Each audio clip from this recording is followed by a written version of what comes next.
Wealth Breakthroughs is an exclusive video series where millionaires break their silence on their usually hidden secrets on how to stack up great wealth.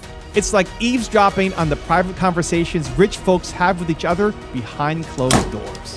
But I've partnered with the series creator Jeff Hays to bring that VIP pass to you right here today. In this episode, you'll learn how to franchise your business, the easiest way to accumulate wealth, how to build a business that pays for your life, and the 4 key rules for starting a business. Get ready to unlock wealth building secrets and create a business that works for you. Enjoy. Hello and welcome to your Wealth Breakthroughs bonus episode. There are so many great interviews, 40 in all, there's no way we could possibly pack every bit of wealth creating insight into the 10-episode format of Wealth Breakthroughs. That's why we made this bonus episode, and we'll be giving you hidden, unaired footage all throughout the year. First up today, we have Erik Van Horn, founder of Franchise Secrets. Erik's going to show you the best franchise to operate, how to scale multiple franchises, even how to eliminate the guesswork if you've been curious about franchising but never took the leap. Fact is, done right, franchising is one of the easiest and most lucrative ways to bring wealth breakthrough into your life. Now, let's talk to Erik to get all the details. Enjoy.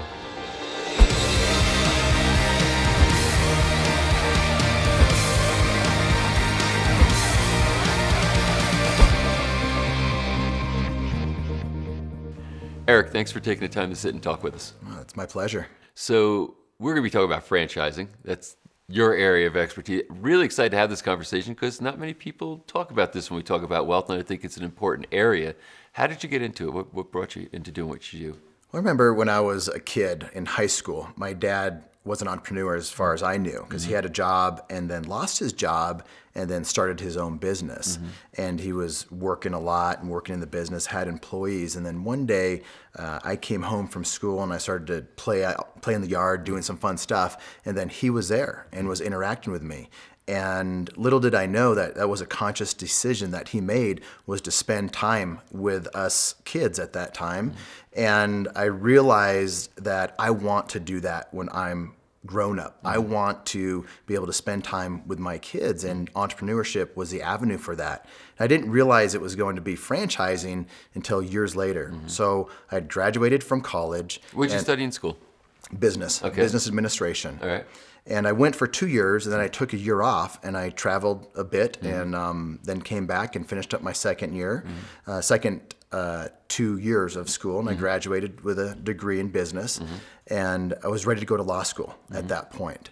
And I took the LSAT, and I was registered for school, and then I realized how much work it was going to be. The attorney route was not going to give me the lifestyle that I wanted. And so I was in my early 20s and I started a landscaping company. I started this landscaping company and I was mowing a lawn, planting flowers for some older lady. And she came up to me and gave me some water and said, basically, Erik, what do you want to do when you grow up? And I said, I want to be a real estate investor. And then the next thing that she said is like, oh, we did that about 20 years ago. And I said, well, what do you mean? She said, we did it for tax purposes back then. We have this condo down by the beach, and I was in Virginia Beach at the time, and I was just intrigued. Tell me more. And she said, we just want to sell it now. We want to simplify our lives, and we don't want the headache of having a tenant in that condo anymore. And being a guy that was wanting to be entrepreneurial, I said, well, how much do you want for it? And I didn't have any money at the time. I was about ready to go to law school. And she said, we don't want anything for it. We just want someone to take over our payments. And so I was studying real estate at the time, and I realized there was something back then that was called an assumable mortgage, where I could really just assume her mortgage. And so I came back to her house. I delivered her an option contract with $100, and the option contract said, I have the right to buy your house in the next 30 days and with no money down. And she said, all I want is for someone to pay the closing costs. And so I called up my parents. I said, you're not going to believe this, but I have this opportunity and you can buy this house with me and we'll split the profits 50-50, but I need you to come up with a closing cost. And so they wrote the check for the closing costs. And well, before that, they said, Erik, it sounds too good to be true. And my real estate broker said, I don't know how Erik did this, but he did. And if you guys don't do this with him, I will. And so we bought the house, and a few months later, they bought me out. My parents bought me out of my portion, and I had my first large chunk of money. It's not very large now, but at that time, it was a lot of seed money for me. And I knew enough not to go buy a new car or do something like that. Right. And I had some friends looking at some franchises at the time. And I really didn't even know what a franchise was. I went to business school, and we really didn't even talk about franchising. And so I ended up meeting some people that were franchisees, and then I was meeting the founder, and I realized, wow, this is really interesting. The whole concept where there's something that was a proven model that I could step into, and I don't have to do everything from scratch. And so I ended up buying my first franchise in my mid-20s. What was that first franchise? That first franchise was Liberty Tax Service. And I had no desire to do accounting or taxes, and I don't think I ever did a tax return as an owner of that. And it was a really good lesson in business for me because I was a marketer, and this was really a marketing company. The product was taxes, but the way to get revenue in the door was marketing. And then I was always looking for opportunities. And the founder of that company at the time had started another tax business. So he had history in the business, and he had history in selling a lot of franchises. So in addition to owning the franchise, I sent him an email. I said, I would like to sell franchises. I would like to learn how to do that. And he said, I'll never forget it. The reply back in that email was, show up on this date and we'll give you a shot. And so it was a challenge in a way, right? And I knew that's how he operated. But I also knew that he mentored people in groups. So that he spent an hour every day at 4 o'clock, our 4 o'clock meetings with all of the franchise development reps, which are salespeople. Right. And he spent an hour with us, telling us, teaching us, coaching us, and helping us help him sell franchises. So and then I realized being on the inside of a franchise has its benefits as well. Yeah. So was that franchise successful for you? Did it work? It was a challenge at first. So I look back, and it was one of the toughest franchises that I've ever owned. And I've gone on to own a number of them, and that was, to that point, it was a really tough franchise. It was a seasonal business. And getting into the seasonal business, I thought, well, I only have to work 4 months out of the year. But then you have to hire new people every year. And there's just challenges that come along with that. And the industry went through a lot of different changes. So we were constantly having to adjust from a hiring standpoint and adjust from the industry changes and just the way things were going in that business. So it was a really difficult business. And I ended up owning 12 stores. Oh, 12 of them, huh? Yeah. Wow. In Kansas City, I had some. And then in Austin, Texas, I had some. And after owning them for about a year, I bought what's called an area development. And a lot of people know it as master franchising. Right. And I bought that with my parents, 50-50 partners in Austin, Texas. And so I remember at that time flying into Austin, and people, when you're on an airplane, they ask what you do. And I said, I own Liberty Taxes here. And nobody knew what that was. So 10 years later, almost 10 years later, I flew into Austin. Someone asked what I did. I told them. They said, you guys are everywhere. So I understood the power of franchising. I understood how you can quickly grow a brand. You can quickly grow a market. And as an area developer, I took that market. I bought that entire region, and we started out with 4 franchisees, and we ended up with 42 locations. Wow. And as a master franchisee at the time, I got half of the royalties off of that. So I was like a mini franchisor in that market. And when I ended up selling that was my first real large chunk of money that came into my bank account that I'd never seen before. And that was seed money for the next thing that I started to do. So before we get into that next thing, so when you had the development deal, the master franchise, so you were kind of both selling franchises, because it wasn't you personally just going to put up all 42. Correct. You went and recruited a bunch of people to put them up, and you had a piece of each one, so you were their partner in essence? Is that the structure?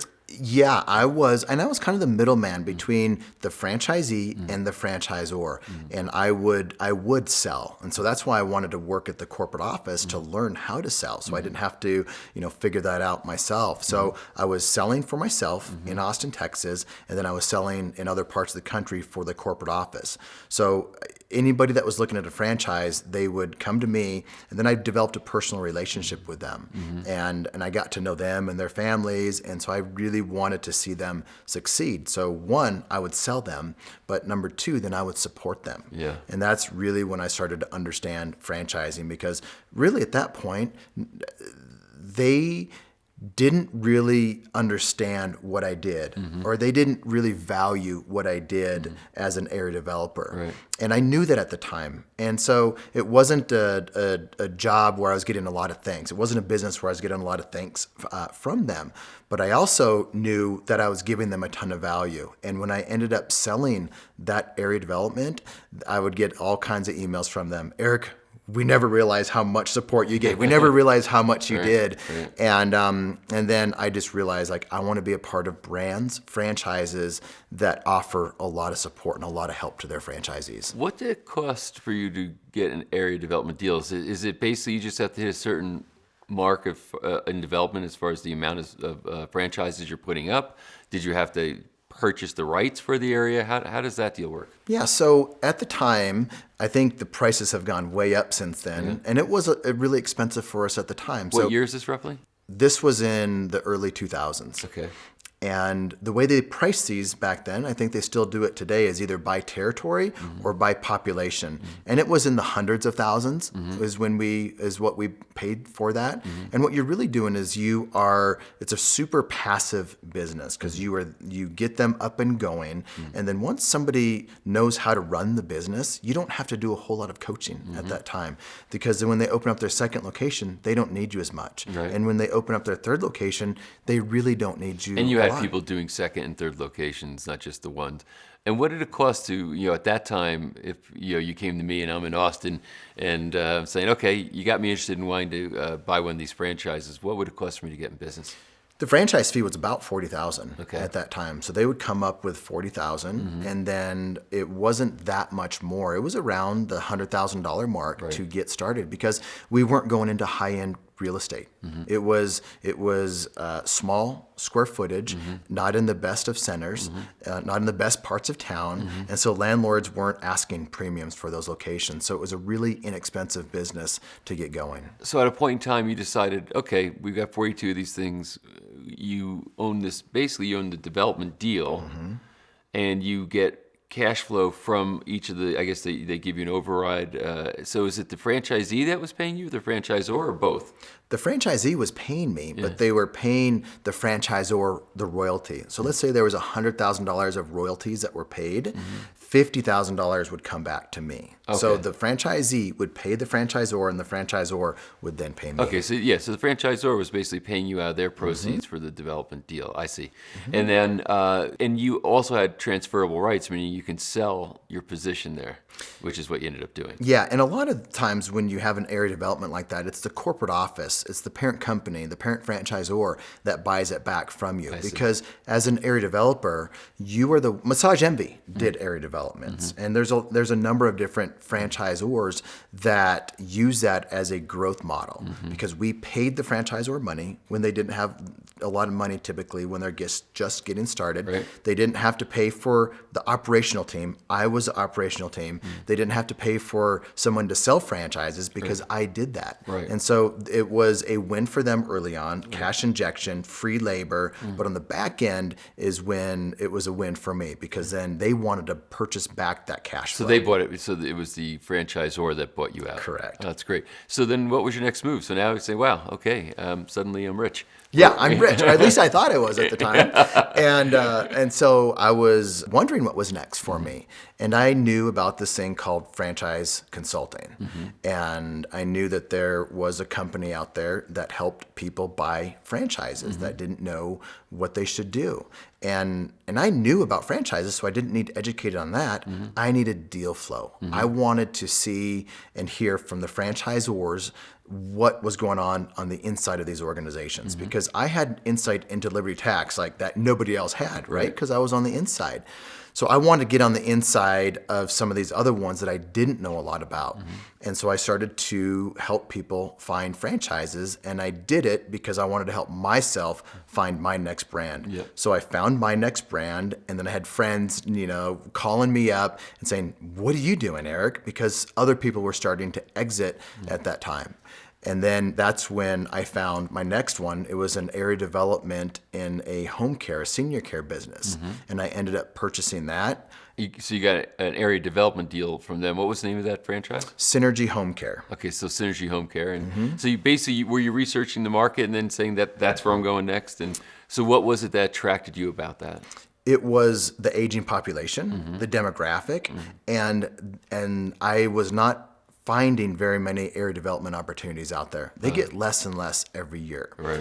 And I wanted to find another area development because I had such great success with the first one. Right. And that was aging population, great demographic, and I did not have to own a location myself, and I could do what I already learned at Liberty Tax and just do it with a different brand. Why should somebody look at franchising as a potential way to build wealth?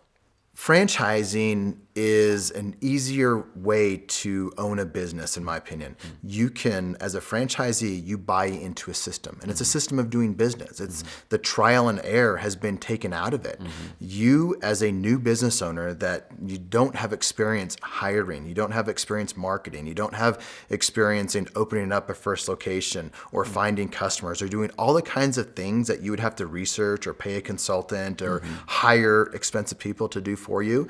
You buy into that system, and they are your business partner, and they've done it. And not only them, one of the greatest things about franchising is all the franchisees. So if you get into a system that has a number of franchisees that have gone through the trial and error, in addition to the parent company doing that, you get to learn from all their mistakes. Right. And I remember one of the first big cost savings that I had as a franchisee when I realized, I am so glad I'm a part of this company. We were spending a lot of money, over $1 million in a build out to open up Sola Salon Studios.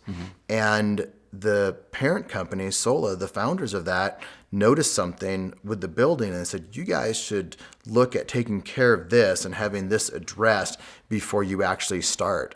And it saved us, a ton of money by just having that one thing. And the landlord ended up paying for it where we didn't have to.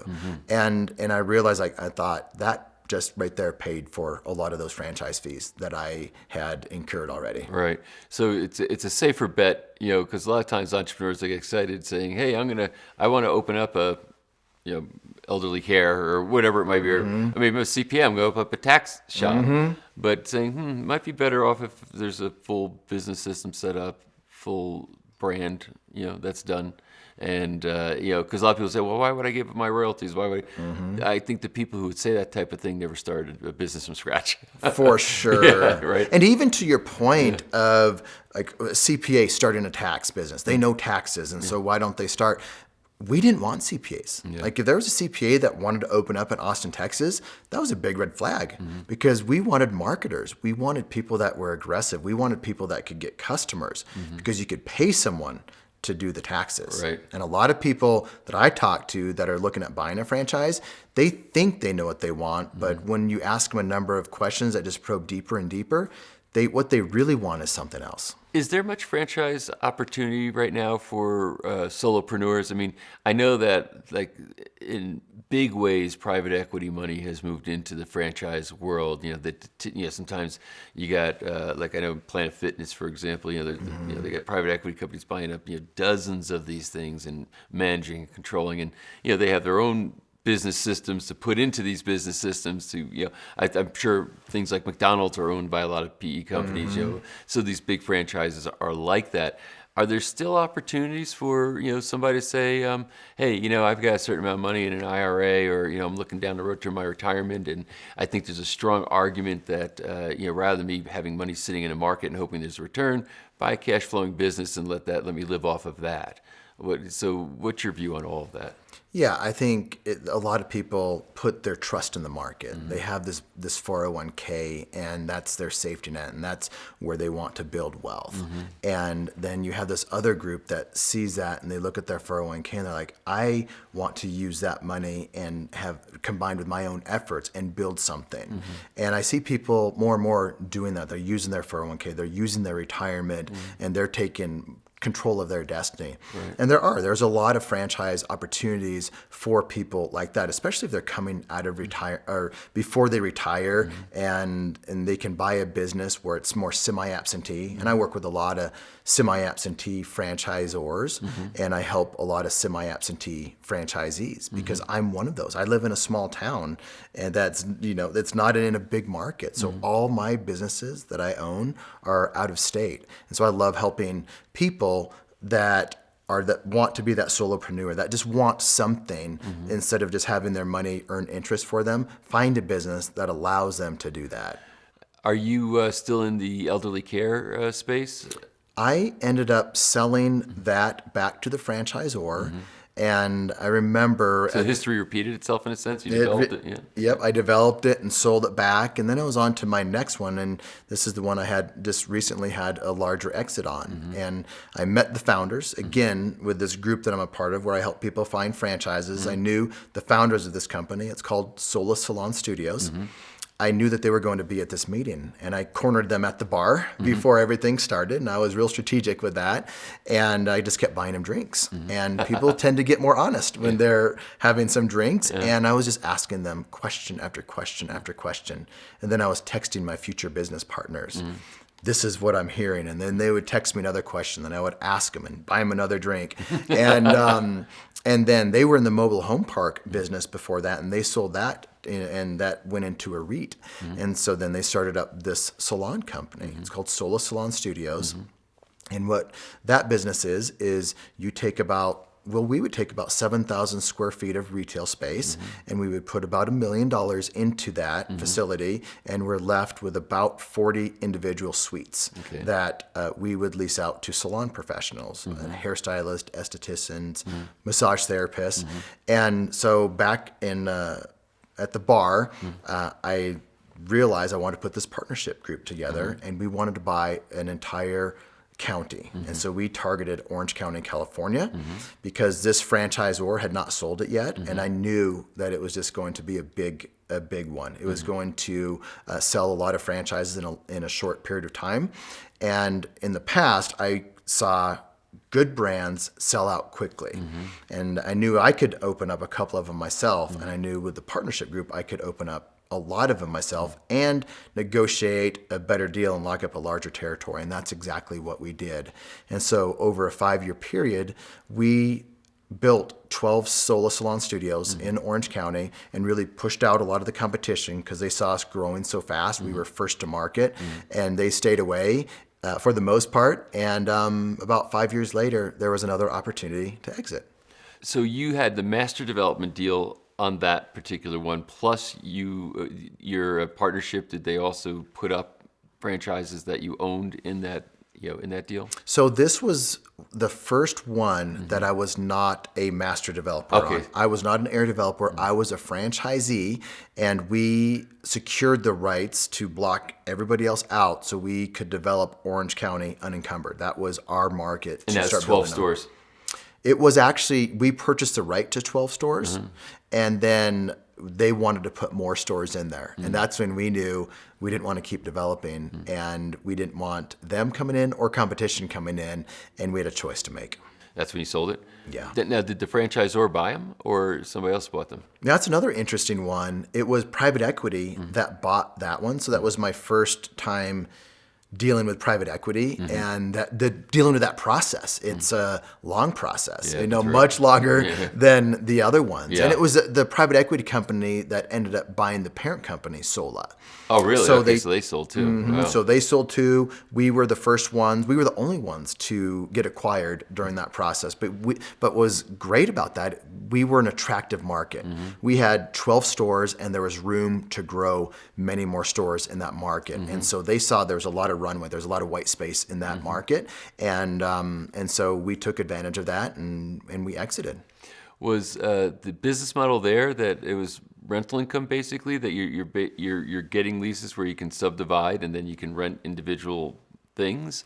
Or where was the revenue generated? The revenue is exactly generated that way. We had 40 individual suites, and we would lease those out to salon professionals under 1 to 2 year contracts, and we would charge them every week. In that business, they're used to that. Wow. And that's what's interesting. So many people, they see a business and they think the business is something. Like, I would tell people I'm in the salon business because I didn't want to get into everything and explain it to them.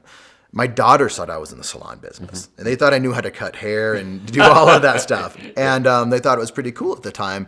But I was in the real estate business. So I see, yeah. in my mind, I was in the real estate business. And then that's really when I started to experience extreme semi-absentee ownership.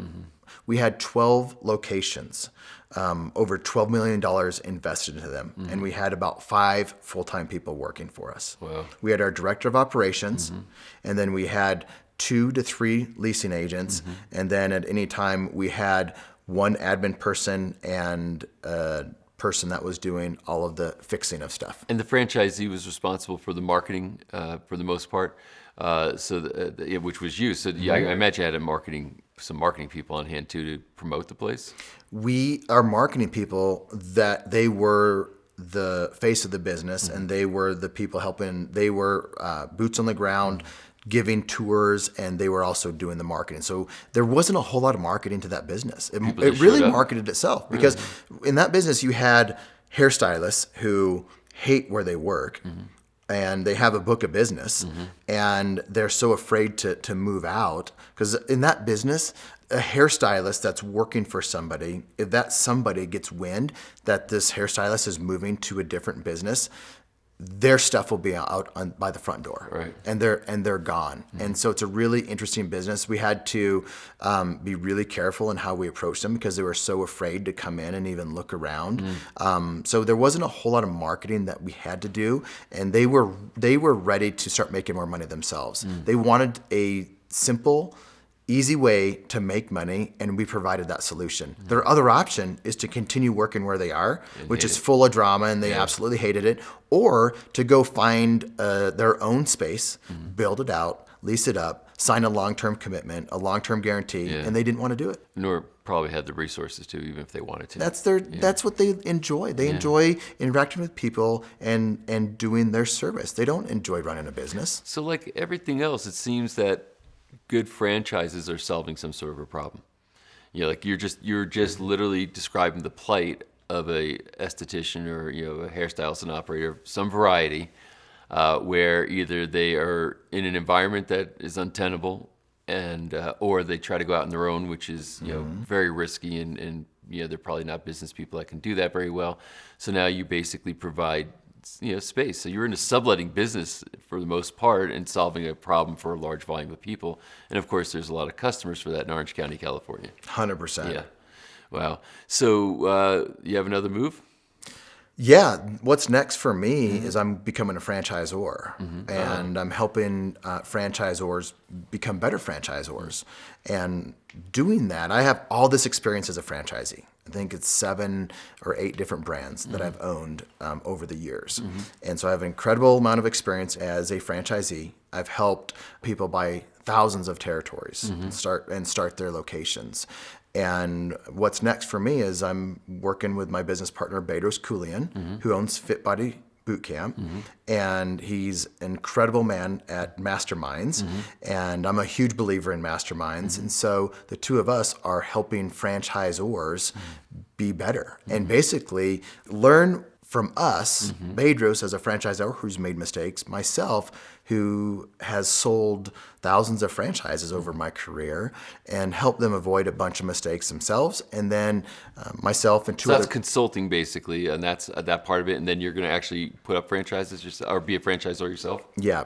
With Bedros and I, it's a franchise ignition mastermind. Okay. And we're consulting with franchisors. And then the second thing that I'm putting a lot of time and focus and attention in is a franchisor. And I have the 2 other business partners in that. And we are going away from everything that I've done in the past with beauty and fitness and things like that, and going into the service-based business. So when you say service-based, what kind of service-based business are you considering?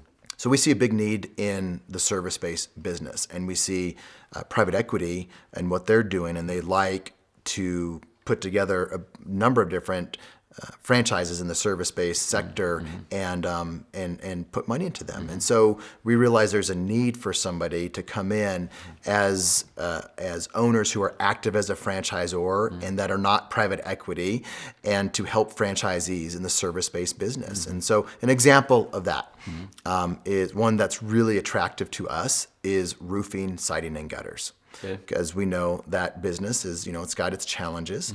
And we also know that it's a very good business for a lot of people. And as a franchisor, we want to go into businesses where we can make money as a franchisor, but we want the franchisees to be able to do well. And we know roofing is one of those sectors where they can do that. And so what we would like to do is acquire mom and pops or young franchisors that don't have the expertise, or they don't have the knowledge or the capital to take it from 0 or 10 or 20 or 30 units to over 100. And so we're coming in and partnering with them or acquiring a majority stake to do that. Yeah, so this is very interesting. I actually was a franchisor in my past life some years ago, so I've been through that whole process. I know what it is to get those things set up and go out and market, et cetera, and all the regulatory side of it too, which is never fun. So on the other side of this, though, somebody's watching this right now and they're saying, okay, franchising is one of the paths I'm considering for my future. How do I go out now and figure out what is the right franchise for me to buy? I'm not going to go, have, a couple $1 million or, $5 million to put into, a franchise. How do I spot a franchise that is solid, you should call it established even, but hasn't hit that, that tipping point where now it's like, ridiculous money to try to get into one? Is there, is there a sweet spot there for me to try to find, and how would I do it? It's an interesting time in franchising right now, because what we were talking about with all the money being dumped into franchising through private equity. And a lot of the data that you get out there as a consumer looking, is through magazines and websites and looking at that. And a lot of that's historical data. It's really not looking forward. So that's the place where people start, but you really don't get any information that way. You need to talk to somebody that knows the inside of franchising. You need to have somebody that's knowledgeable, but also cares. Because you don't want to get to a salesperson. And there's a lot of people out there that are willing to sell people that are looking for franchises, because the salespeople in franchising have gotten so good. Like they know the hot buttons, they know the pain points, they know all of that. And so you just have to be really careful on who you're talking to, because things sound really attractive and reality is not always what it appears. So you need to get with someone that really knows it. And there's consultants out there like myself that help people. And I would definitely work with a consultant because they know things that you may not know. They know what questions to ask. Yeah, and I guess due diligence would probably be a good idea to go to some actual franchises and talk to the franchisees and see if they're happy and how they're doing. That's the key. So really, once you start talking to a consultant, the good ones are going to spend some time with you, and they're going to talk about their personal experience. They're going to talk about how they've owned and the challenges that they've had. If it's all good out there, then you're probably talking to the wrong person. But then, let's say you're looking at some brands now. And a lot of people that I work with and a lot of my colleagues work with, they come in thinking they want one thing. Let's use Subway for an example. They think, Erik, I want a Subway. And you start asking them why. And all the reasons they want that are safety reasons, because they see the customers, they're a customer, and they see it's a value product, and it's a big name, and that's why they want it. What they don't think about is employee turnover. Like they, you ask them if they're okay with high employee turnover and what that really looks like in that type of industry, and that scares them to death. And that one question that scares them from most food concepts, and especially something like Subway where there's high turnover.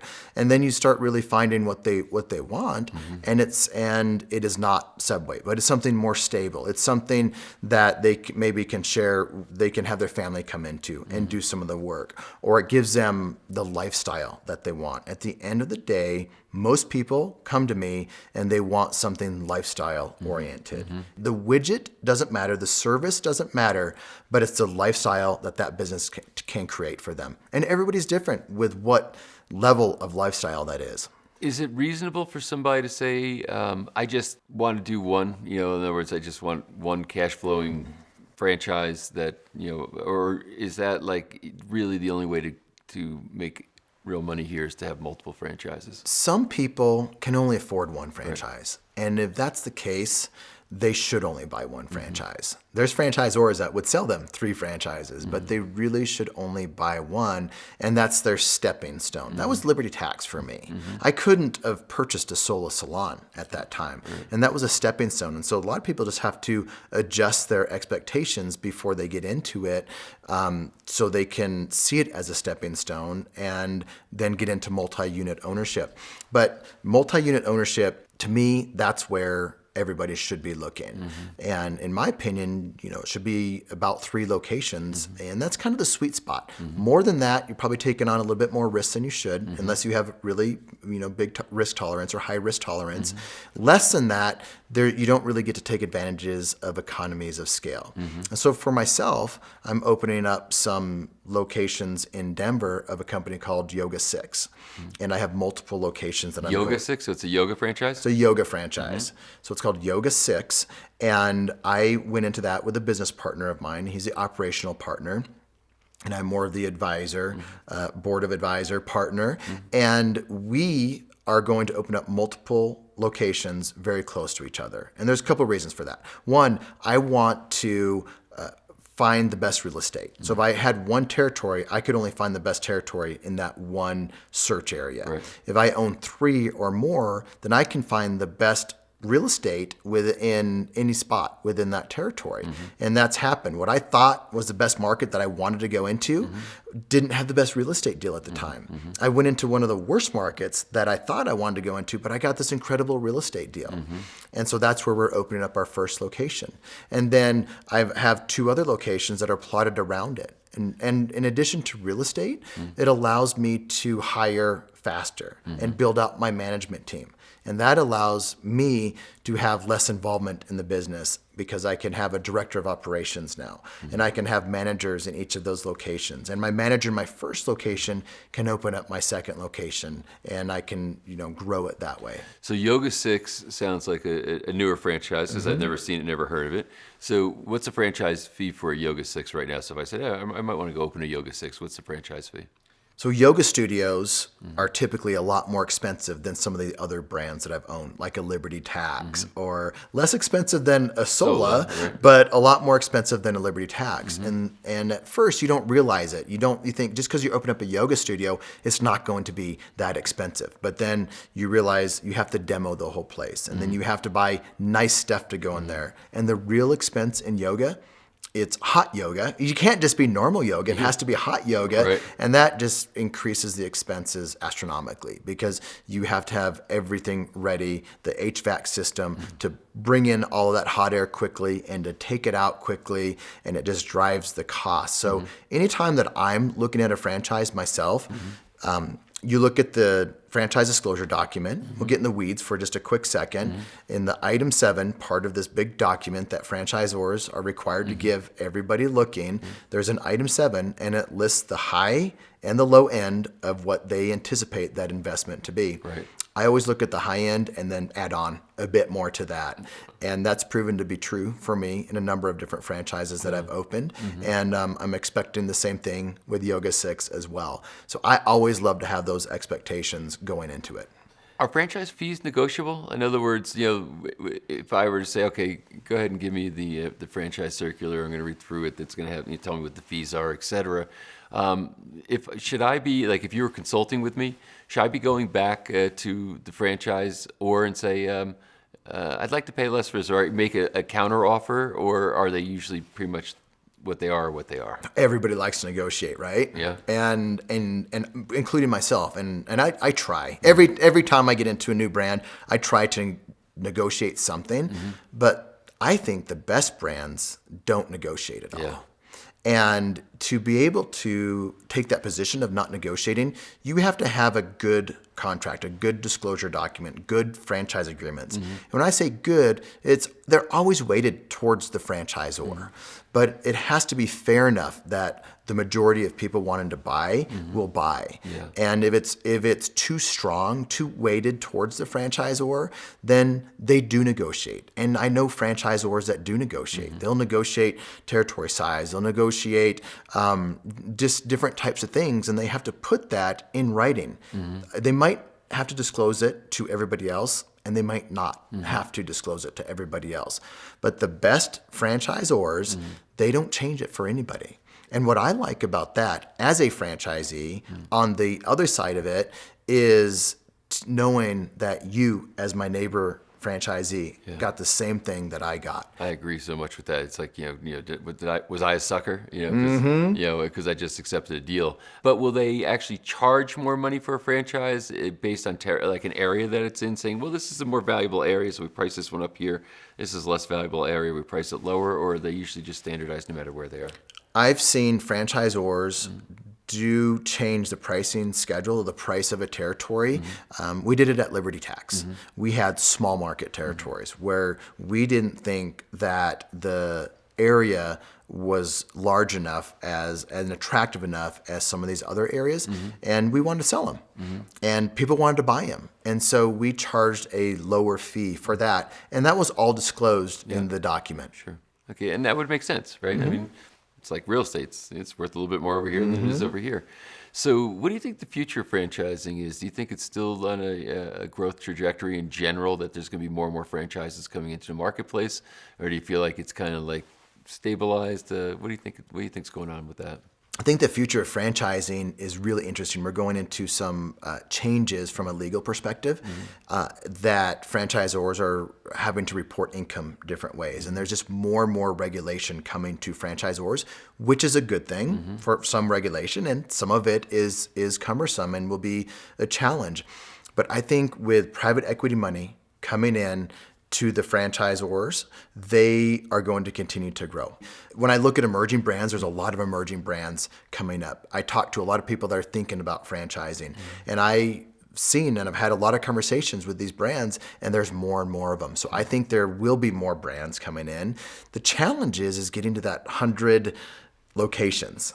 Most franchisors never get to 100 locations, and you have to get to scale as a franchisor to be able to make money. And that's why I'm saying, like, boy, maybe when I see a franchisor get to 90, 92 locations, that's the time for me to buy. They're not big enough yet where their prices are going to jump, but they're big enough to say that, they look like they're here to stay. And is that kind of like a sweet spot, if I'm making an investment? If I had my perfect scenario, it would be to buy a franchise when that franchisor had a number of people open, right? There's a number of franchisees that I can call and talk to, because that's probably the most important thing to do. Right. And maybe they have 100 or so locations open. And so there's history. There's history with just getting them open. There's history with some of them being open for a number of years, and there's history in different parts of the country as well, because they all perform differently in different markets. So that would be ideal. The challenge today is, like I was saying earlier, so many people are trying to buy franchises. The salespeople are so good at selling franchises that you have to get in early, and you typically have to make a decision early on before it's proven as much as you would like it to be. So you have to take more risk to do that. But if I'm the franchisor, I don't want my salespeople selling people who aren't going to win, right? Because that's going to kill my franchise pretty quickly. But you know, a salesperson's commission, so I guess they're thinking a little bit more short term than the franchisor sometimes. Well, there's a lot of franchisors that are doing things the right way, and they're growing the right way, and they're not growing too fast. They're growing at a really good sustainable amount where they can keep up with it. And there's some franchisors that have private equity exit on their mind, and that's not necessarily a bad thing. But I think as someone buying into a franchisor, I want to align with their vision. I want to align with where they're going. I know some franchisors that their founders are like, they do not want to sell. Like, it's like family. Yeah. This franchisor, I was talking to one the other day, and they said, Erik, I use the Thanksgiving test. I want any franchisee that's in my system to be able to come to my house for Thanksgiving anytime, and us to be able to enjoy that time together. Right. And when I hear franchisors talking like that, and I know franchisees, it's one thing to hear that, but then when I talk to their franchisees and I validate that with them because I know what's going on culturally inside of franchises, that means a lot to me. There's a lot of weight that I put on that. So I think those ones that have that culture. And I also think it's that moral compass of the founder. The founder's really involved. They're also focused. So they have that moral compass and they're focused on the business. That's one that I think has a higher probability for franchisee success, because if they want you to come over to their house for Thanksgiving, like that's their moral compass. That's what they want. And so I feel comfortable going into a brand like that has a number of them opened, and it's not just about making sales. So now you got somebody's attention. People are watching this. Somebody's looking, saying, I'm feeling better and better about this franchise. I'm liking this. I like what I'm hearing. I like what Erik's saying. I feel enthusiastic, not necessarily a whole lot of confidence that I know how to go and buy this. So now what's my next step to try to validate, a franchise to go into? So when you're talking to a franchise company, you understand some operations, you understand some financials. But if I had to tell someone, like, what is like the crux, the most important part about buying a franchise, it's talking to franchisees. I mean, the franchisor can tell you whatever they want, and sometimes it's like, I know from the inside, like what they're getting from the franchisor is absolutely true. And others, you just like, you question, like, what are they really saying? Does it really line up with what the franchisees are experiencing? So the way to really understand that as somebody looking is talking to franchisees. And I see so many people go about this the wrong way. And the wrong way is, how much money are you making? Yeah. How easy is this? And, are you happy that you did this? Those are all, they're not bad questions, but they have to be put into context. Right. And if I'm from corporate America and I'm just going into franchising and I'm talking to a franchisee who has 3 locations open and they've been open up for 2 years, that person is on easy street probably. Right. I mean, the first one was probably a nightmare to open up. Right. Like it was difficult. It was tough. It was like a business to open up. Right. And then they open up their second one, it's a lot easier. And then their third one, for me, like anytime that I've opened up a third one, like I'm not even there. Right.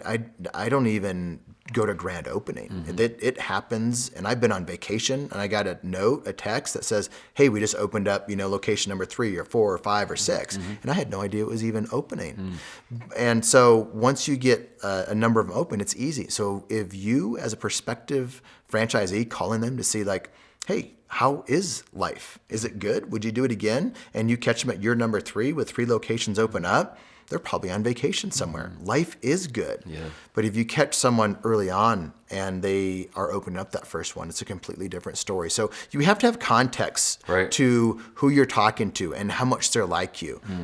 I see a lot of people that don't have experience in business or hiring and things like that. And they need to be talking to people like themselves. And how much support does the franchisor give in that area?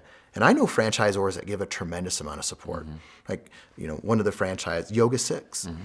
We had the corporate team interview a number of our general managers before we hired them. That was part of the process. So they provide a lot of support in that area. And so you have to have context to the person that you're talking to see if they're in the same phase of life, and to see if what is challenging to them would be challenging to you. I've talked to corporate people that have high-paying jobs all around America, and they're on the plane all the time. And there's two different types of people that are okay. One person that is making a lot of money, that's flying around the country, is okay if their manager quits and they have to hire another one. Somebody else that would, they couldn't fly anywhere. That would just like drive them crazy, right. And they wouldn't be able to make really good decisions. So I see a good franchisee is also a good decision maker. Yeah. Well, this has been more than fascinating, and I could tell that you eat, breathe, and live this stuff with enthusiasm. So really a great overview and profiling on what it means to be in the franchise business, the various aspects of it, how to vet and determine if a franchise might be right for you, et cetera. So I definitely appreciate you taking the time to share all this, and I think it's an area of wealth development that is critical for people to assess and see if it's right for them. Great. I've enjoyed this. Thank you.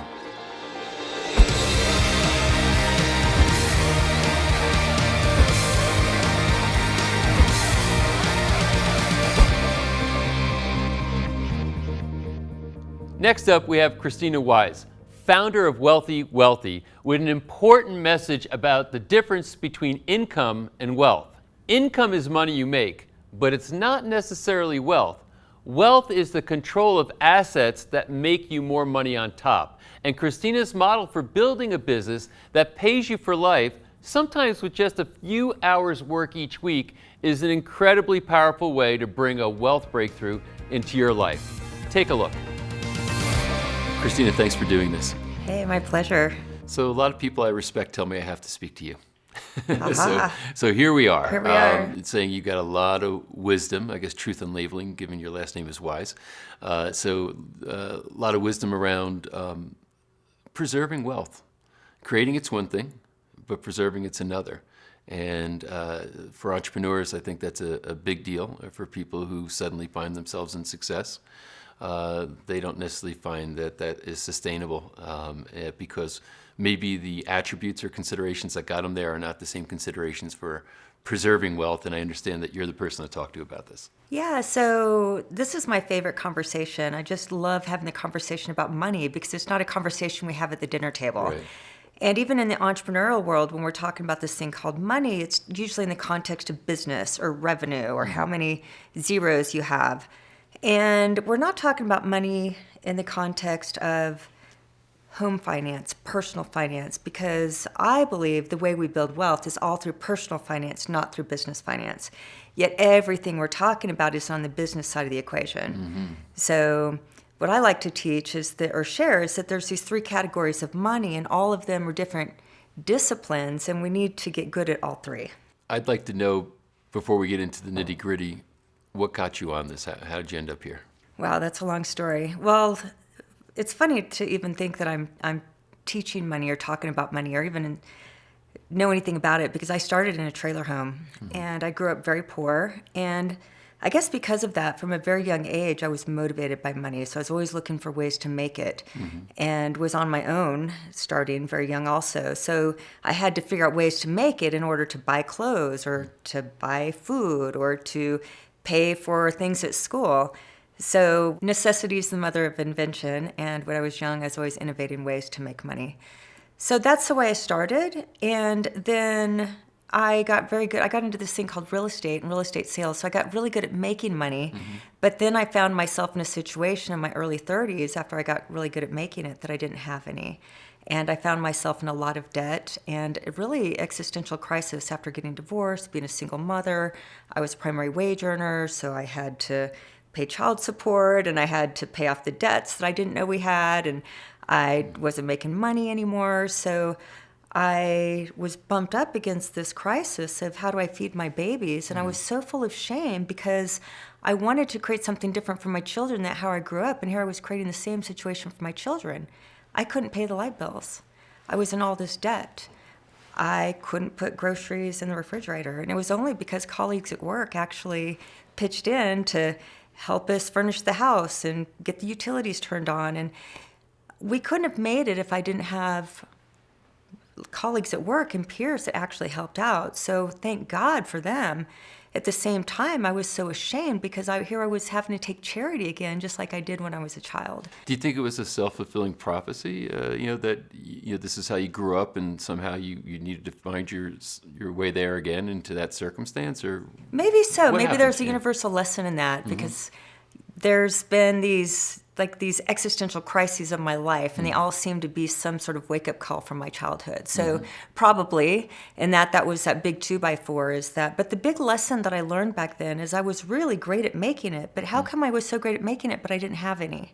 Yeah. So that was that first question that I wanted to go find out, and I asked the question, like, here I am in like financial despair, like this existential crisis. I don't know how I'm going to get myself out of it. Were you still working at that time? I was, but the reason I was in this situation, I went through this divorce, and what do divorced people do? They fight over all the stuff, and the Right. attorneys get all the money, and many people have been through that situation. Sure. So while I was fighting my divorce, that was like my business, and my business wasn't making any money. Right. So I really just got to a place where I let my business go. I wasn't making money. I had this debt. Now I had child support and yada, yada, yada.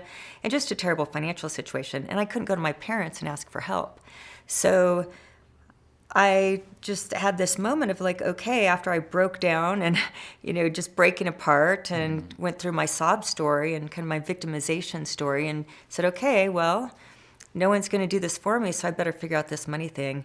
And that's what I did. I just made it a life goal to get good at money and realized that the answer wasn't making more of it. And that was this first money myth that I came across, is that it's like there's this belief that the answer to all my money problems is to just make more money.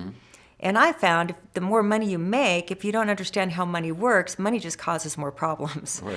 So, and you can find yourself in much worse situations. You're literally buying problems with your money. You really are, Yeah. actually. So I just went on this personal endeavor to learn about money, and I figured if I learned what rich people did and I did what rich people did, maybe I could too be rich. And so I just went on a discovery to learn about money, and that became my personal journey. Did you find when you started looking outward and going on this journey that your story was not unusual, but many other people who produced wealth ended up not having it and shell-shocked and didn't know why? Well, I bump up against that all the time in my work today. And that's what, especially entrepreneurs, I call it the entrepreneurial trap, because there's just all this conversation on growth and scale and big and more. And so we get caught in this trap of what I call the earn spend trap, where we make all this money and then we spend all our money. Then we go make more money, then we spend more of the money. And that's just one of money's operational laws that says expenses will always rise to match income. So I found myself in the situation, the more money I made, the more money I spent, the more money I made, the more money I spent, and then it all came crashing down. And sometimes it can come crashing down from a divorce. Sometimes it comes crashing down because of a health issue, which was my second existential crisis. Sometimes it comes crashing down because the economy changes. But most of our finances are a house of cards. Like, it's not set up for wealth, it's set up for income.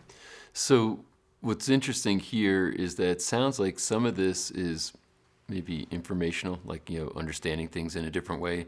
How much of it is psychological? A huge piece is psychological. And when I think about that or talk about that, I break money into these two sides. Money has so many dimensions. That's what makes it fascinating. So I love talking about it and studying about it and working with it and growing it, sometimes losing it, making it. It's just, there's all these different parts of it that makes it complex on one hand, but it's actually very simple on the other. But it's this blend of what I call the woo-woo side, like the money manifestation, the magic of money, especially as entrepreneurs. We create money from nothing. Right. We have this radical idea, and all of a sudden it turns into people pay us for it, right? When it was in our head or it's just on a whiteboard at one period of time. So money can be so magical, and there's the mystical side of it. Like I said, creating something from nothing. But on this woo-woo or manifestation side, what I call the impractical side of money, our relationship to it, meaning how we feel about it, our beliefs about it, our story, our narratives. Like, what words do we say to ourselves when we say about money? Like, oh, I can't afford it. That's one thing to say. Or, hey, I just choose not to buy that right now. I mean, every word we use about money matters. Our spiritual connectivity to it, do we believe in a flow and abundance of creation and that everything is possible? Or are we really stuck in this really scarcity and budgeting and holding down and attached to or fear of loss? So on the magic side of money, like anything else in the vibrational, energetic side that a lot of people teach, is that it's love or fear. Mm-hmm. And it's a love of money or a fear of money. It's a love of the creation or the fear of failure. It's the love of the abundance and what's possible or the fear of losing it. So that's this magical dance with money on this more metaphysical side. Is there a guilt around people who want to conclude that they have a love of money rather than a fear? Well, I think people bump up against that all the time. Am I bad or greedy or something wrong with me if I say I love money? And I believe another one of money's laws, these invisible universal laws, is we have to love our money if we're going to keep it and have it and grow it. And not love like greed, like take from somebody else or hold on to it. Quite the opposite, like an abundance of love and magic. And I'm just so grateful for you. And I want to touch you and feel you and see you and appreciate you for all the good that you do for me, for my family, for others, for this ripple effect that can go out. Right. So it's with anything, it's when we can adjust the mindset and get rid of some of the old narratives or beliefs or things that we've just culturally been indoctrinated with or from our family. We can just break those down, deconstruct them, and replace them with more powerful narrative that's more about love and abundance on the magical side of money, the metaphysical side. So what were some of the pivotal moments then? So you went on this journey, you had to go figure this out. What did you find? Well, the beginning was I just needed to go learn about it. So it's less about the metaphysical side at that point and more about the practical. Mm-hmm. And that was just getting good at business and understanding business. But then it was understanding business is just one set of books. Right. And business is about money. Mm-hmm. And as entrepreneurs, and that's what we do. And it's all about this thing called profit at the end of the day. And so the better we are at business, the better we are at making profit. Mm-hmm. But where it tends to break down is that our business is different than our personal balance sheet. Mm-hmm. So what I teach is a concept that our personal life, like our household, is our real business. Mm-hmm. So when we start thinking practically that our household is our business and not our business is our business, then we start operating our household as the wealth building business. Our business is just the income generating business, and our household's the wealth building business, because there's a radical difference between income and wealth. Mm-hmm. And so when we think we're the CFO of our own household and profit first is the concept we're looking in our household, then we're looking at taking a portion, we're taking our profit from our business, we're moving it to our household business, we're taking profit first that we're going to move over to invest to build our net worth, and we're going to live and save off the rest of it. So that's an operational system basically, but it's how we operate and how we manage and master our money practically so that we have money to invest. Right. That's different. That's a different class of assets than our business asset. So in creating that separation, how difficult is it for someone to move from the frame of reference that my wealth is built in my company versus what you're describing? It's not obvious, and that's the problem, especially since everything we're talked about is just go make more money. Mm-hmm. And again, that's our make more money, I spend more money. So I see a lot of entrepreneurs' books that make a high income, but they have no net worth. And what that means is that they come to me in secret and say, because they're on stage and they're saying, hey, I've got an 8-figure business, and they're teaching the world how they've done so well on the revenue side. Right. And I'm saying, one, I don't care how much revenue you make. I want to know how much profit you make. I mean, that's the truth tellers, the profit side. Right. But even that, what they're doing is, even if they're doing good on the profit side and have lots of zeros on their annual income, they're coming to me in confidence and saying, Krisstina, I'm tired. I'm burnt out. I'm just tired of making my $100,000 a month payroll. And I can't really take a vacation, and my business owns me, and what do I do? And their business is doing great, but they're still trapped in their business, meaning they're really handcuffed to it. They cannot walk away. It's not a sellable asset the way it's been built. It's been more of a cash flow. I was just about to say, do sometimes they rationalize that, the value of my business is where all of my equity or where my net worth is. If I have an 8-figure business, it's got a $10 million value, and if you go to my balance sheet, I own the shares of that business. That's what makes my balance sheet look great. But you're discovering that that's merely more of a fantasy. It's more of a fantasy, and it's not pre-designed or pre-thought. So there's really just 2 exit strategies let's say if we're going to exit for whatever the exit day is. And so when we're looking at our business as an exit strategy, we have to go in with that strategy in mind. Right. So we're going in with a whole strategy of how we're going to build the valuation of the company, where we're not the biggest part of the value of that company. And it's an operational system on its own. And so we're growing it, position it for an exit at some point. But even then, what do you do with your money when you exit it? But that's one exit strategy. So that's that type of, the business strategy there is I'm building an asset that I'm going to sell, and the exit of that business hopefully will be enough money that will suffice and be what can sit on my balance sheet later on. Right. So nothing matters on the balance sheet when we have it, because unless we sell it or unless it's cash flowing, it's money that's not real. It's not liquid, yeah. It's not liquid. So the other thing when it comes to business is that there's that building as an asset, or a business can just be a cash flow machine. So when it's a lifestyle business or cash flow, it means we're never really setting up to sell it. We didn't really go into that mind. If we do, or if we sell it, then maybe that's gravy. But what that means is that we're taking a portion of the cash flow when we move it to our household business, and we're taking a portion of that cash flow and we're building our balance sheet. When we look at our balance sheet, we don't want the whole valuation of the business to be on there, because the likelihood that we're going to sell it or sell it for enough is probably going to be pretty slim if we didn't go in with that strategy in the Full first place. sense of security, basically, thinking, Yes. I'm worth all this money, but not really. So what role do you play in all this? You've got this understanding now, born out of your own personal pain, if you will. Now you're going and you're servicing other entrepreneurs, trying to get them to shift in their ways to create real wealth, personal wealth. So what role do you play in helping them do that? My role is really as an educator, trainer, coach, and an advisor in a certain capacity, but I don't sell anything. I just teach. I teach mindset, I teach frameworks, I teach systems and methodologies for how to do this, to get out of the income game and get in the net worth game. And in the money game, there are certain questions to be asked. Like money, like I said, it's the metaphysical side, but it's the practical side. And from my view, I see people that are authors or speakers, and they're really just talking on the manifestation side, the law of attraction, and you just get the right mindset and all the money's going to drop in your bank account. On the other side, it's really black and white. It's the CPAs, the tax strategists, the financial advisors, like what stocks do you pick? Really just on the practical side, on the investing practical side. And the magic is blending these two together, and I see it's really a blend of both, because I work, again, with a lot of high-income entrepreneurs, but they self-sabotage. They spend all their money, or they blow it, or they take huge risks where it's still all gone, which has a lot to do with our self-worth equation. Our value and our self-worth has a lot connected to the value that we want to place on our balance sheet. So again, it's just blending these two pieces together. And philosophically, where are we grounded? Because we're in this cultural philosophy, this philosophical cultural soup, if you will, this consumerism and status. And so the more money we make, the more status we buy. The more money we make, the more stuff we have to hold up that status, and we get trapped there, versus maybe living or creating different philosophical doctrines that we can rest in that keeps it more of an internal game, an internal reward versus an external reward.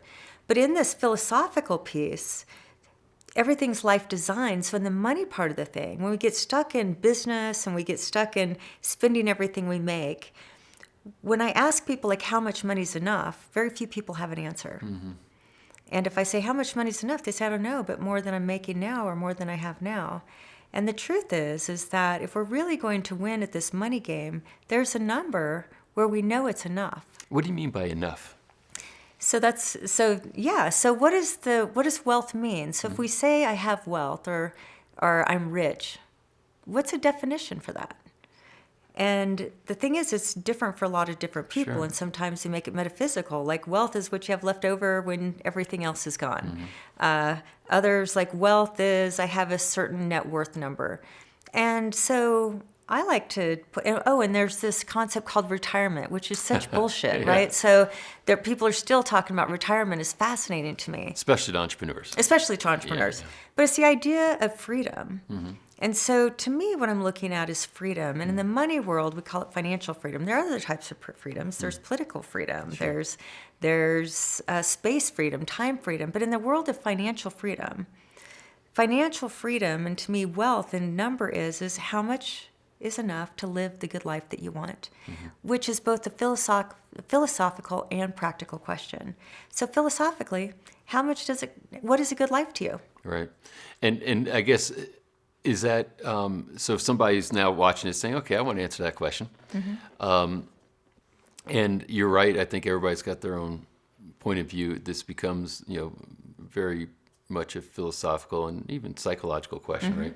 So, but if I were, saying, are you saying what's enough, meaning that I don't have to work anymore? What's enough, meaning that I feel like I can sleep at night without worry? I mean, I could think of 10 ways that I might want to answer that question. Yeah, and you get to answer it any of the 10 ways. If we're after the freedom and financial freedom, then we have to look at distinctions or definitions. So what would be a definition for financial freedom? And my definition for financial freedom means the cash flow from my assets, non-working income or true passive income. All right, so don't go over that too fast, because when you're talking about assets, you're saying that these are assets that produce income that you don't have to get up and make happen every day. Non-working income. So there's only two types of income: working income and non-working income. Working income or passive income. Not passive income that's a funnel in our business, but passive income means the assets are producing the cash flow. Not my body, not my hard work. Give a couple of examples so people know what you're talking about. Yeah, so let's say if I have a certain real estate portfolio on my asset side, and it makes me $250,000 a year, and let's just pretend, making up a number, the cost of living a good life is $250,000 a year. I don't have to go to work. Right. So that's financial freedom. So plug it in, 100,000, 250, 2 million, 10 million, and everybody has their number.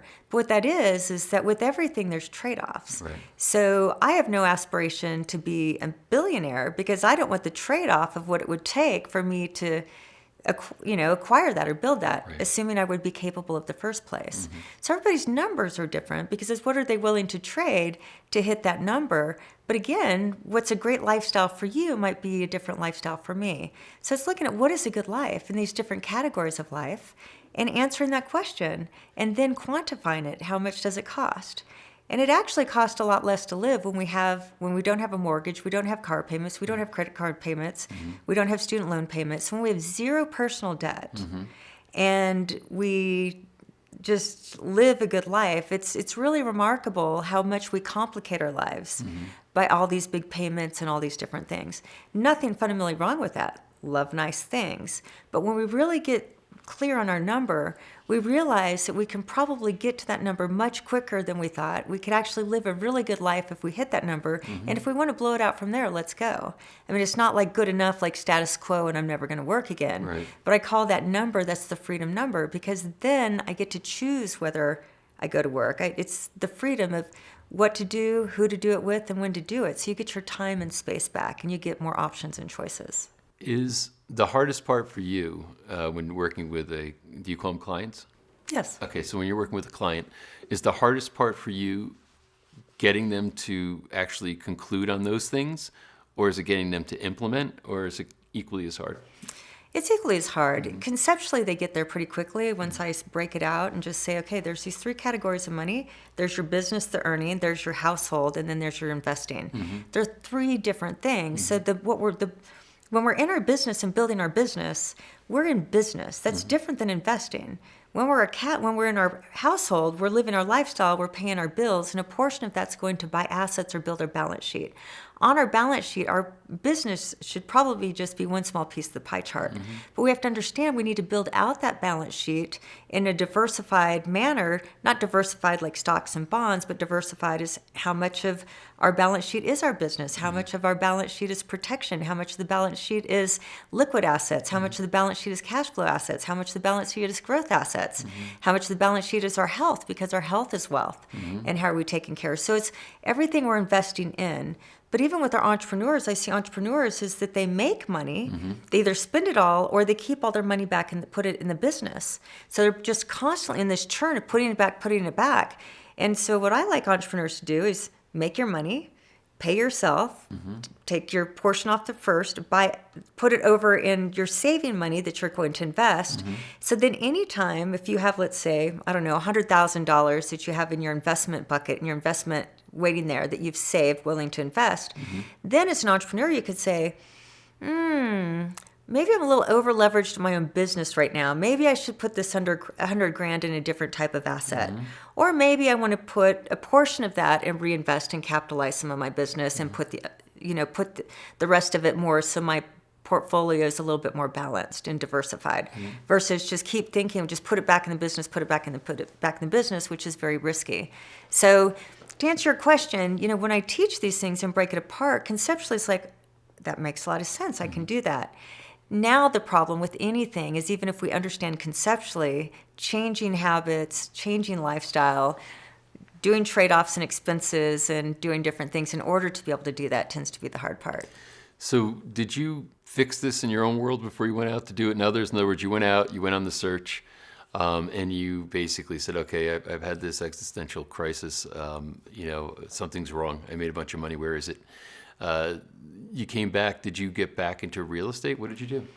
I did. I went on the study for money and business, and everything that I teach now, I never thought I would share with another person. It was never my ambition to teach money. In 2012, if you had said, Krisstina, you're going to be a best-selling financial author, you're going to have thousands of clients, you're going to be speaking, you're going to be doing these types of interviews on money, I'd be like, that is the craziest thing I've ever heard in my life. I'm in real estate, and I have real estate businesses and real estate technology businesses, and I'm an entrepreneur and all these different things. But see, in 2013, I got sick and had a health crisis. That was my second 2x4, and I'm lucky to be here, and nearly died. But it was one of those universal lessons again, because here I was good at money and business, and now I'm on my deathbed. And what I realized during that horrific experience and going through that darkness and going through all my money again, because at the time it cost me $250,000 cash just to save my life. Wow. So one thing, like, money is so important. I came up with this paradox: is money really is more important than anything. In my case, it saved my life. I wouldn't be here had I not been a good steward of money and put into practice the things I'd learned from my mentors and gurus and authors and all the work and masterminds, all the work that I did to put everything into place. So I had cash, I had assets. Those businesses started to break down because I was sick and not in them. So here I am in a very similar situation. But the point is that thank God I had the money. On the other hand, when I was on my deathbed, I didn't give a rat's ass about my Range Rover, my lake house, my primary residence, all those achievements on my wall, all the accolades, all the jewelry, like everything that I had. Now, granted, it was all paid for in cash, and it was nice, but I didn't care about any of it when I was sick. What did I want when I was sick? Yeah, your health back, obviously. I wanted my health back. Wouldn't Steve Jobs probably I don't know, spend his last billionth dollar if he would have gotten more time? So that was a big wake-up call, is that we spend so much of our time, our energy, we trade our health for wealth to get there, to be in this achievement game, this success game, this more game. And I was in it, and I was winning, I was ringing the bell at each top that I got to. But for what? I was in the situation like, oh my God, I missed my entire life because I was in this achievement game and the money game and the business game, because at that point I had no spiritual connectivity or the magic side of money. It was all about business achievement and success as the reward. Was there a connection between your business life at that point and your health? Absolutely. I mean, it just was not sustainable. I mean, everything was push and everything was go and everything was fast and everything was squeeze more in. And I had lots of red flags popping up, but I was too busy to notice that I was sick, and I actually thought I was healthy. But even on the proverbial literal deathbed, it was like I missed my whole life, and I was chasing something that you can't get. And so much life is just these relationships and love and being present and enjoying things and playing and having purpose, and not about the there and the achievement thing. So I was really sad. Here I am now confronting shame and guilt and sadness and regret that I'd missed my entire life. And so that was this big wake-up call, is money matters more than anything, but it's not about the money.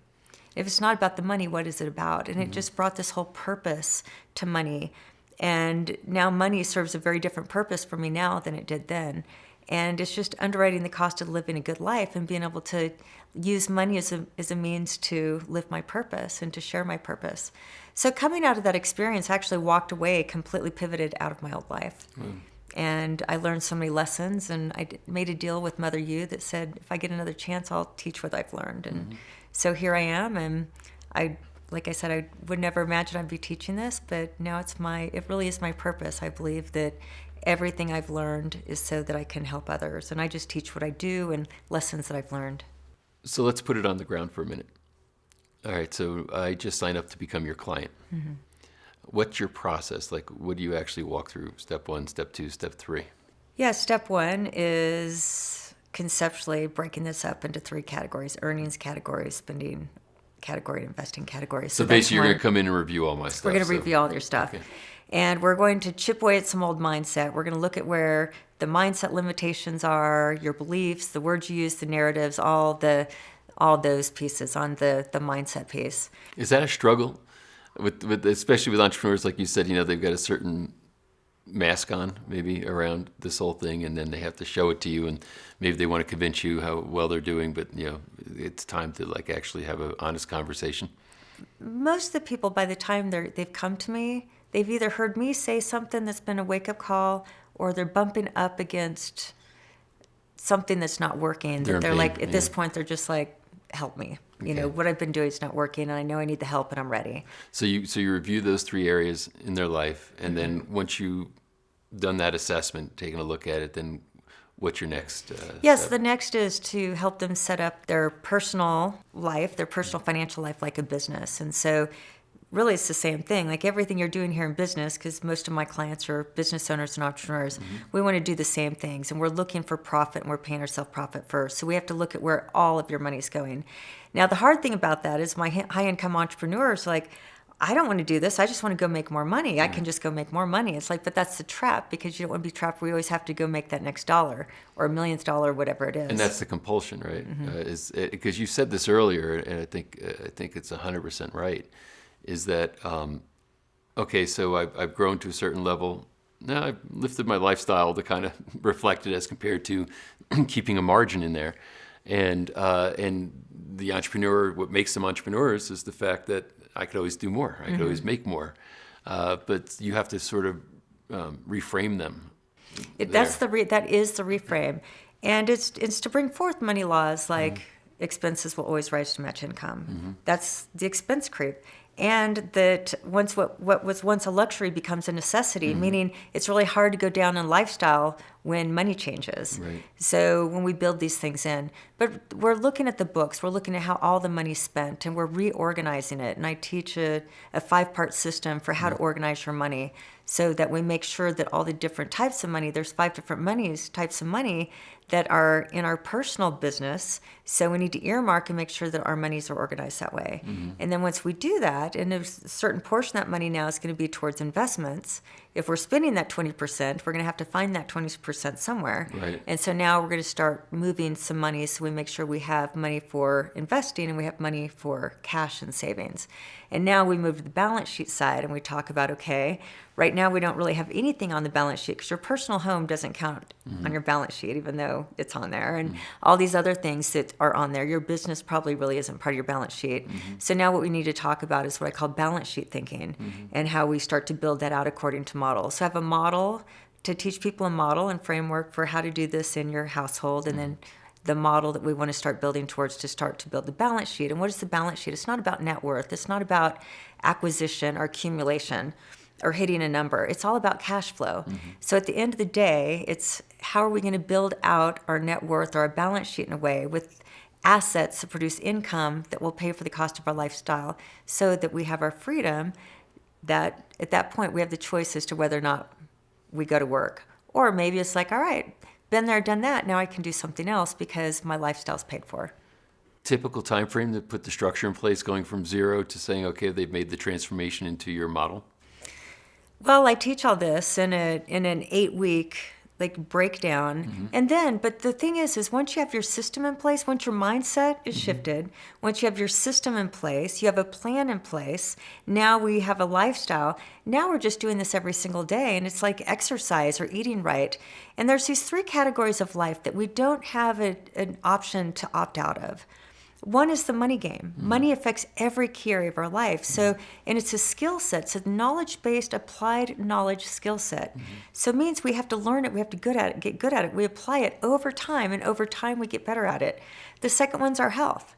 If we ignore our health and we don't abide by the universal health laws, we're going to probably bump into a health crisis. If we don't obey money laws, we're going to bump into a financial crisis. And then the last category is the love category.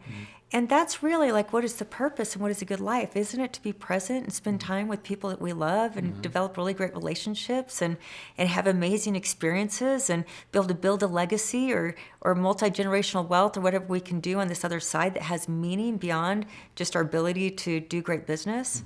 And so when we know our purpose and we're building towards these things, then it just really brings, like I said, this different intentionality to money, understanding that money for the sake of money doesn't have any spirituality or doesn't have any juice to it. It's just more money.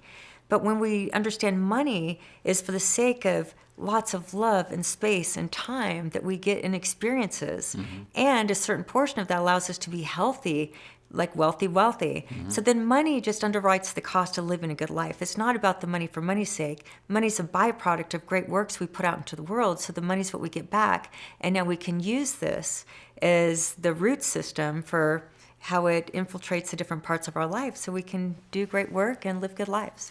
So let me ask the politically incorrect question. Working with men versus women, do you see that there's a different profile there in general, or is it pretty much the same? It is a very different profile. I mean, I work equally with both, but when it comes to women really are after security, and men are willing to take a lot more risk. So it's understanding that when we understand this framework, it requires a certain amount of risk, but you're also building security.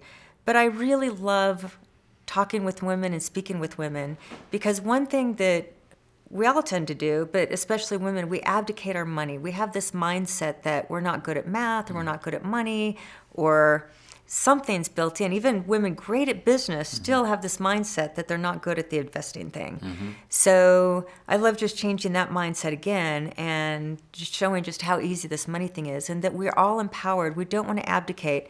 I can't, even if you're my personal trainer, you can't do my push-ups for me. Right. I have to do my own push-ups. Yet we're saying with our money, here, take my money and go make it do the push-ups, versus, hey, get some good coaching and let me do my own money push-ups. I had a friend that used to say to me all the time, I wish I could hire somebody to exercise for me. Yeah, exactly. Don't we all, It doesn't right? work that Right, way. Right. It's fascinating. Well, this has been very interesting to look at and to kind of, especially deconstruct and decode the entrepreneurial mind. Because my own personal experience and my own experience from what I've witnessed corroborates a lot of what you spoke about. And it's interesting, that it had to be your own personal story that led you, to what you're doing today. Any final words for people who are watching? Yeah, the only final words is just to get good with just get good with your money, like your money narrative. Get over any hangups about it and just let it be what it is, which is this tool that we use that underwrites our ability to live a good life, and then do the work of what is a good life and how much does it cost to live it. Terrific. Well, thanks so much for sharing your time and sharing your experiences with us. Oh, my pleasure. Thank you.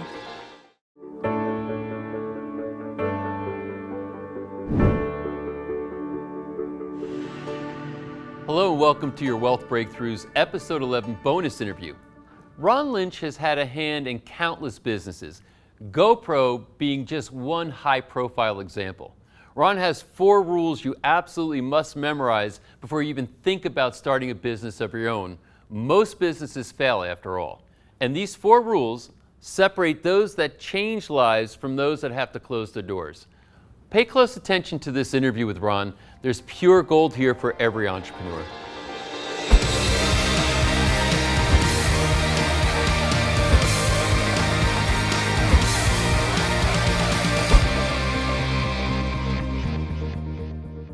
Ron, I'm very much looking forward to this conversation. I have a feeling we might be laughing a lot, but we're going to learn a lot too.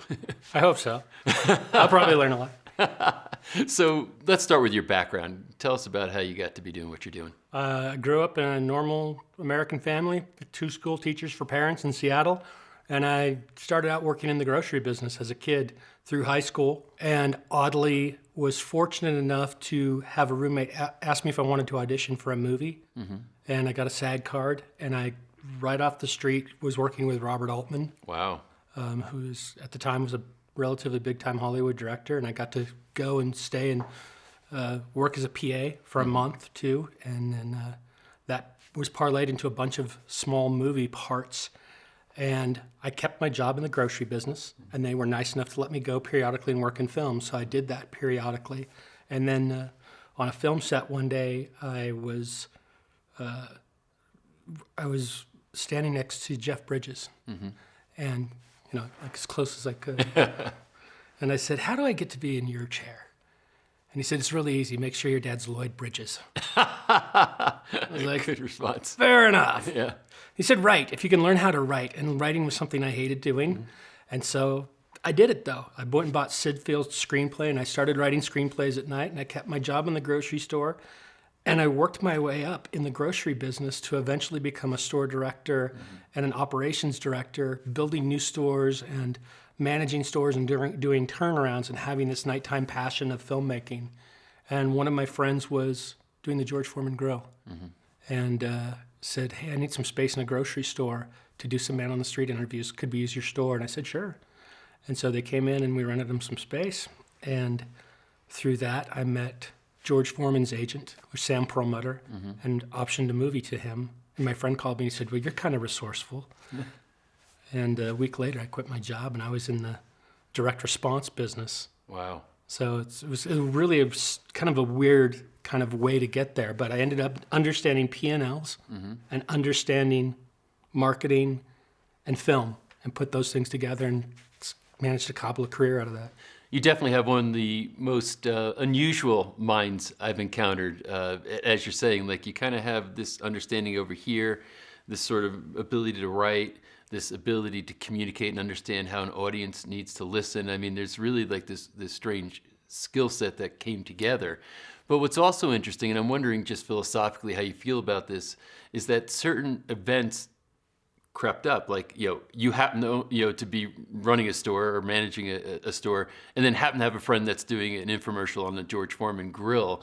Like, if that didn't happen, what might the trajectory have been? Where might you have gone? Do you ever think about that?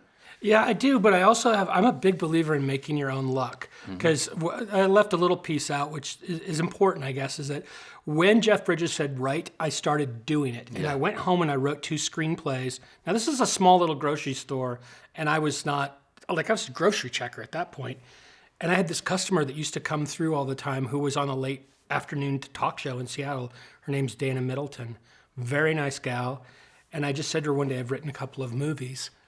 And she said, "Oh, that's interesting." I said, "Do you know anybody that could help me?" She said, "Well, I might. Bring in the screenplays." And I think she was curious as to whether I'd done the work. And this is a real lesson. There's a couple of real lessons in here for me, is do the work first. Right. I had done this writing. And most people in Hollywood have an idea of a screenplay, but they don't know write it. So I brought him in. I kept these screenplays under my drawer, and she came in a couple days later, and I had them, and I handed them to her. And she said, "How did you know to ask me?" I said, "I didn't." She said, "Well, that's weird, because my sister is Kathleen Kennedy, and she's Steven Spielberg's partner." Wow. So I feel like I was on a trajectory no matter what. Like there's a destiny piece of this as well. Sure. That I really think that I was intended and put here to do something, and I was going to crash into this airbag one way or the other. So I think there's serendipity, but there's hard work associated with doing the work first. And I think in our culture, there's a lot of people that don't want to take risk or invest themselves in something until they get a reward or they see the reward. Right. And it just doesn't work that way. Now, did you say that you optioned one of those scripts? The second one I optioned to Sam Perlmutter, who was George Foreman's agent, and it was a film that I wrote called The Real Vanessa, and it went on to not much acclaim. but it got sold and sold and sold and sold. But it got sold. It got sold, yeah. Which is pretty amazing. Yeah. So what are most of your business activities today? So I've spent the last 20 years helping people launch businesses in direct response primarily, and then I got to a point where I could invest in them. So it started out as getting a little bit of wealth and then starting to invest and getting a knack for knowing what works, finding what products work. And I think that is relational to what you said about looking from the customer's perspective. I have some hard and fast rules that help me select products that I know are going to be winners. So I don't sign up for things that don't serve the marketplace. What kind of rules? There's 4 key things in my mind that you have to even get in any business. And the first thing I do is I sit down and do a creative brief and strategic brief, and I write these things out. You have to have, in my opinion, an innovation. Innovation gives you something a problem to solve for the customer that's useful to them. And the reason I say innovation is you can sell things that are commodities, but commodities don't have the second thing you need, which is margin. Because if you don't have margin, you can't market and fuel a business. So it's not worth getting into. And I just don't know how to sell commodities, and I stay out of commodity markets when it comes to consumer goods. The third thing is audience. Someone has to be on the receiving end of this who really wants it. So add those things up, and if you have quality, you have something you can sell. And what I add is the 4th element, which is story. And story relates the innovation and builds the value that makes them accept the margin and connect personally with them as an audience. Right. Does that make sense? It makes a lot of sense. And story, which I guess is kind of writing in the world that you came from, telling a story, etc. Seems to be, would you say, like the catalyst? It's sort of like the X factor that can take those other elements and bring them to life and turn them into big successes? Yeah, there's 2 things that relate to that, I think. One is taking the story and having it be about the customer. I think that marketing should be a mirror, that people should see themselves in your product and should see themselves in the marketing. And so many people want to sell something. They have a product, and they're like, here's my thing, and they want to start talking about their features. Nobody wants your features or is interested. Right. People buy benefits and the benefit to them. So to me, that's kind of instrumental is, can we tell a story about that product that works for them? And the second thing is a character trait. And the internet has really made this happen. Years ago at Wharton, if somebody went to business school, they'd say, hey, your company and your brand has to have 5 values, and we're going to have these 5 pillars, and we're going to sell these 5 pillars. Well, the internet has truncated media. You get inundated with so many messages as a consumer. They may not get to any 5 messages. And I think that things that accelerate rapidly, like I had a hand in GoPro. What made that go was having the product be kind of a merit badge. If there's a core character trait that you adopt when you bring the product onto yourself, you have a really good shot at winning. And at GoPro, I think people think of it as an adventure camera and a sports camera, and it is all of those things, but when you utilize the product, it's about bravery. And you get this character trait of bravery for owning it. That's kind of the badge you put on yourself. No doubt, as you're saying it, and being a GoPro owner, and seeing their ads and their videos. You walk in, they're showing a video. That's exactly what now comes to mind, which was a subtext to me until you just made it explicit. So really, really interesting. So is this a knack, a learned skill? I mean, how does somebody get to recognize these types of things and act upon them and be effective? I thought it was a knack for a long time. As you grow a company and you're trying to train writers and train cinematographers and trying to get producers to help you. And I thought, I was really egotistical when I was young, and I thought, oh, this is all me. And then people started asking me questions like, how do you get creative? How do you select products? And I wrote a book a long time ago, and then I developed a training program for people. And I've been utilizing that training program for a couple of years now. And people step into it, and I've learned there's actually metrics. There's awareness that you can create in a person. If they go through these steps, they're going to be able to discover like the 4 things I just described to you. And ultimately, if they get good at that, then they'll find these character traits. And that's what helps a product go from 0 to 1 billion rapidly, is getting something that's so solid that the audience starts selling your story for you. So now with the way that you approach business and the things that you've done, and like you said, maybe learn the 4 traits, understand how to get people to start telling your story for you, etc. And these are key elements to growth and maybe even explosive growth of a company. Yep. How much is following the algorithm, if you will, the sequence, do this, get this to happen, make that happen?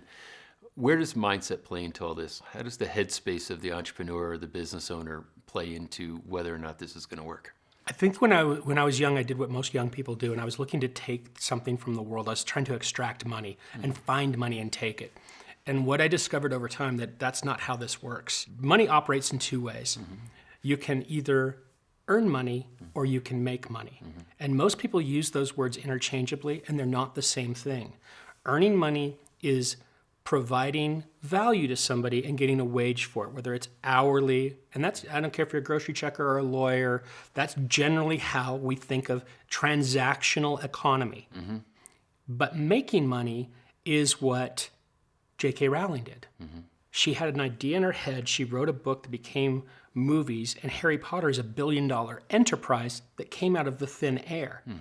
And that's what people who pump oil out of the ground do. That's what people who build construction do. They bring assets to the world. And when you create an asset, the world recognizes that asset as having value. Then it can be collateralized. And if sooner or later it will be. It gets transformed into collateral at some point, and then the minute it does, a bank will print $9 for every dollar in that bank. So now it begs the question, saying, oh boy, I've been earning money my whole life. How do I make the transition from earning to making money? I think it's creation. I think that being a person that can go find a problem in the world or a situation where you can add and really benefit people with a real solution that they'll grab and carry on for themselves. I like Sarah Blakely's one of my favorite people. And what she did with Spanx was amazing. She took something that actually existed years ago, the girdle, right? And the girdle went away. It became unfashionable for 20 years, and she brought it back and made it a piece of apparel that was acceptable and smart and slimming and sexy. And once people grabbed onto that and understood what it was and how it made you look great in clothes no matter your size, it exploded. And certainly, having Oprah as a fan didn't hurt. Obviously not. But here's what's really interesting, because the context that's created in the marketing, the girdle is seen as something oppressive, right? Women having to wear a girdle to look right for a man was like an oppressive thing. So how do you make the transition? Say, wait a minute, this is smart and sexy, not oppressive.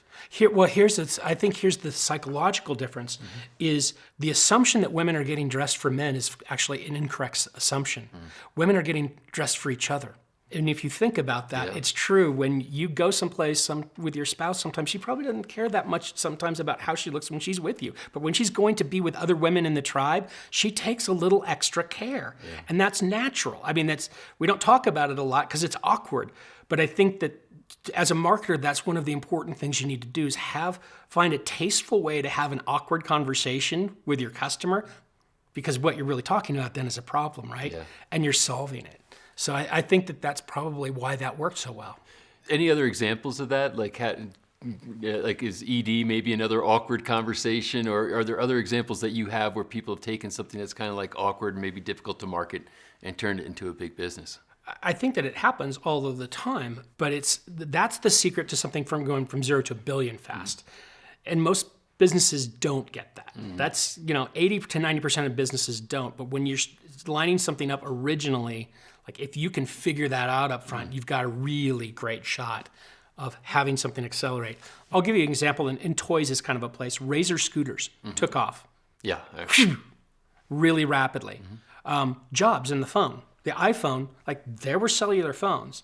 And the way Jobs made Apple come back was really kind of through the back door. He did it with music. He went and he created this device, the iPod, and got everybody on music, and it was very emotional to them. And then he went, what if I put this with a phone with a screen? And he just absolutely devoured the phone market. And he, as a brilliant marketer, he went, how do I let people know what phone's in their pocket? White headphones. So he put something iconic that made you cool related to music. And you remember back then, like Bono was the outline for iTunes forever. Right. Like he knew how to place something in your mind and make you want to do it. So you're not selling something at that point, you're creating desire. And that's a different game. Yeah. If you can get good at creating desire, you're brilliant. And he was. So I'm now getting sort of the Ron Lynch rules of marketing, or the marketing principles. Are there other ones that you would share? I think that empathy and speaking with empathy to your customer, again, I'm not looking to extract. I'm looking to provide. Mm-hmm. So I think that when you approach the world from that perspective and you approach your company or your product from what can we actually do to make a difference for this person, mm-hmm. you just are going to have an easier business model because it's going to propagate itself. You talked about money and gave the distinction between earning money, making money. How important is it for people to really define their philosophy around money, success, wealth, and how might that drive their actions and outcomes? Well, I think that people think money equals something. In fact, I ask this question to people a lot. I say, hey, money equals what? Mm-hmm. And if you ask somebody what money equals, they'll say, oh, freedom, or more time, or more opportunity, or more choices. Mm-hmm.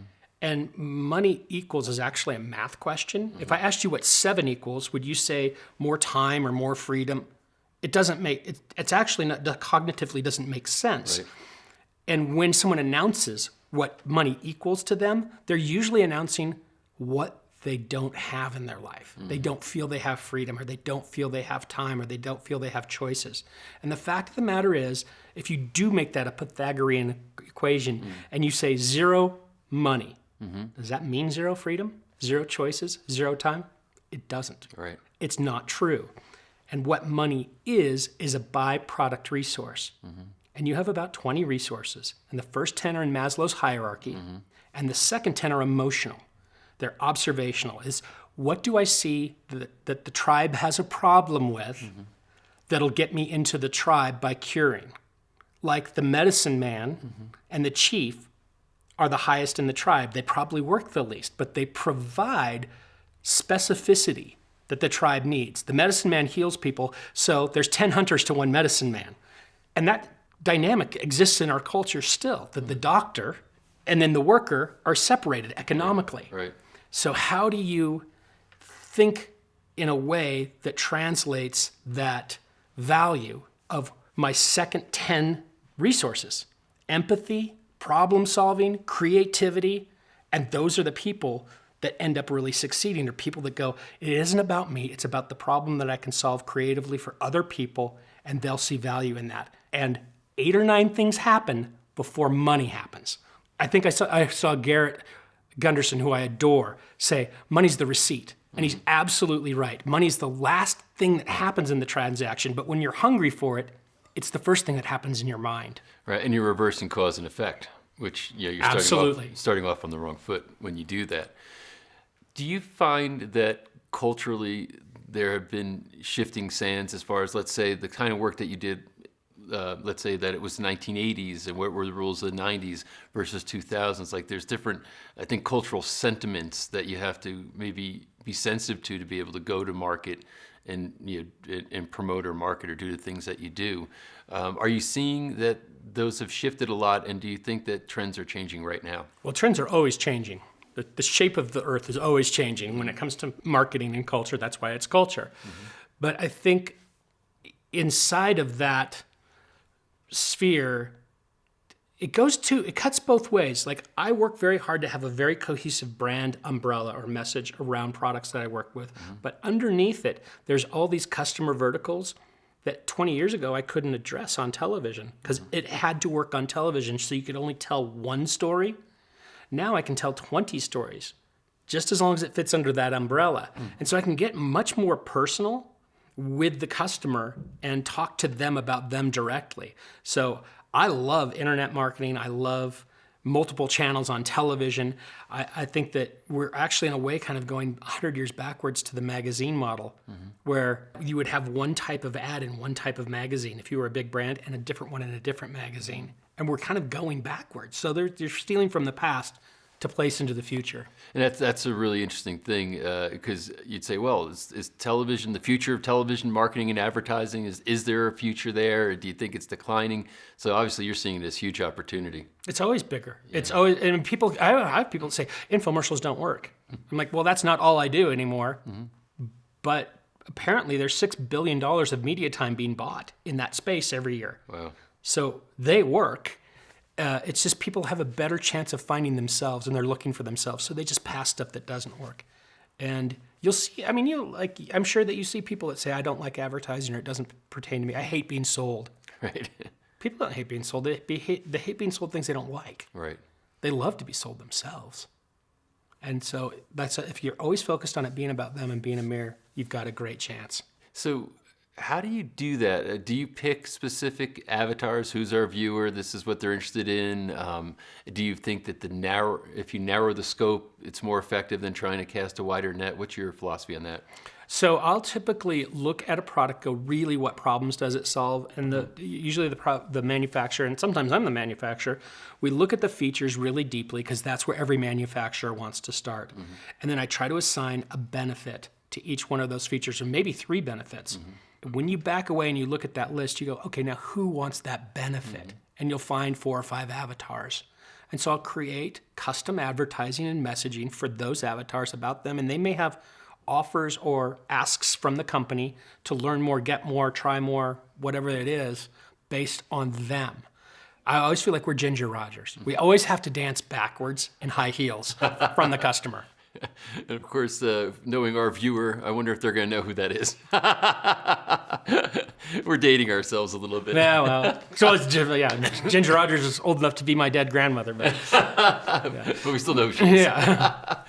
So what is maybe the biggest revelation that you've had, say, in the past 5 or 7 years in the work you're doing, saying, wow, this is a new aha, this is something that has now accelerated my success because I learned this thing? I think that I used to complicate things. And I think being very simple and very clear and being very honest with the customer. And I think that you kind of alluded to it, like how's the market changed? I think people associate direct marketing with things of yesteryear and go, they think of the Yellen Cell and the Billy Mazes, and who was a friend of mine and who I adored, but I don't think that functionally works anymore. Right. So I think the audience just wants to be told the truth and be treated fairly. And I love that the internet requires you to do that now, because if you're not nice in business, you're going to get found out and people are going to start talking about it, and you're not going to be in business. So I think that that's great. At the same time, this niching down and the accessibility of people of the internet allows the little guy to act like a big guy. And that's what's really exciting to me, is that any person, like I know 5 people in my life that have come to me for advice, and they were not what I would consider to be business people. And 2 years later, they have $5 and $10 million businesses because they were just smart and followed the strategy that we gave them, and they just did the steps. And it's really neat that we have friends that are in the coffee business or in hair care or in shoe care, and you're like, this person would not have ever had a chance 20 years ago, and now you can. And no matter what the business might be, I guess the same rules apply, whether it's coffee or hair care or any of the other things that you described, because people think, oh, well, my business is sort of it's quirky or it's unique, but there have to be, I guess, the fundamental elements that are going to apply no matter what the business is. Well, it's really, in my course, I have a doctor that's in the course right now. You think, what of a physician? Like, how would this apply to a physician? And she called me the other day and she goes, my practice is growing like crazy because of these principles. I'm sitting down with my customers and I'm having a conversation about their needs, their benefits, and I'm just taking the time to ask and then going, would this work or would that work? And they were just really empathetic questions and offers. And sometimes people don't realize that their business has an offer. Like doctors, you don't think of doctors as having an offer, but they do. Oh, yeah. And she's able to get people enrolled into healthcare programs that are better for their health, and they're getting a real benefit in their life.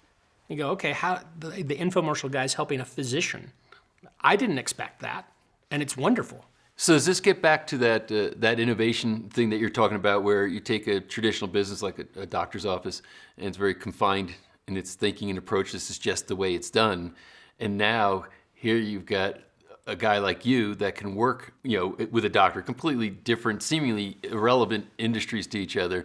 And they can now start to open up and say, oh, there's better ways for me to achieve a higher level service and result for my people that I serve. Yeah, and the crazy thing is, I feel like I would love to be able to claim that I have a PhD in psychiatry or psychology based upon these years of learning.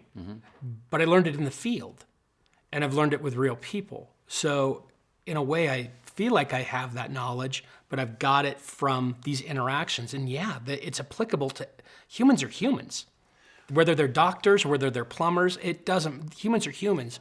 And all of these needs that people have psychologically to be seen, to be heard, and to be cared for are universal.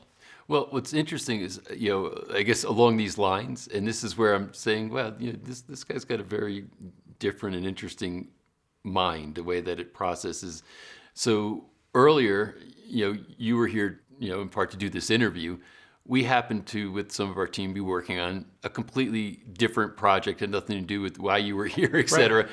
And you happened to kind of hear about what we're doing. We're wrestling with something that we want to do. And suddenly you just said, oh, this, and this. And I'm sitting there saying, how could you just riff that, not even know the project, not even been a part of it, not understood it, but instantly just dialed in and saying, this is what you need to say so that they'll listen to you. And you were 100% right. I mean, it was just blatantly obvious. So did you teach yourself just to create that kind of empathy and understanding of a particular audience?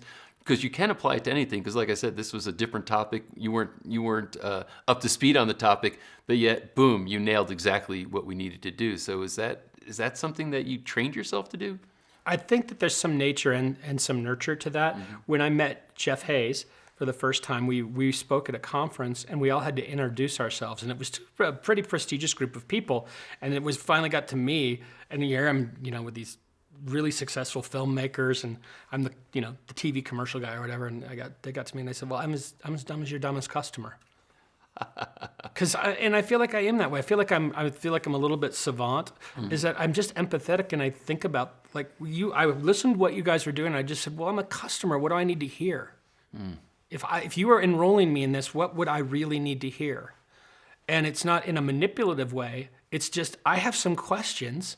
Can you answer them? And I think this is the interesting thing. I think people are looking for, how can I best manipulate the emotions of my audience to turn a prospect into a customer or something.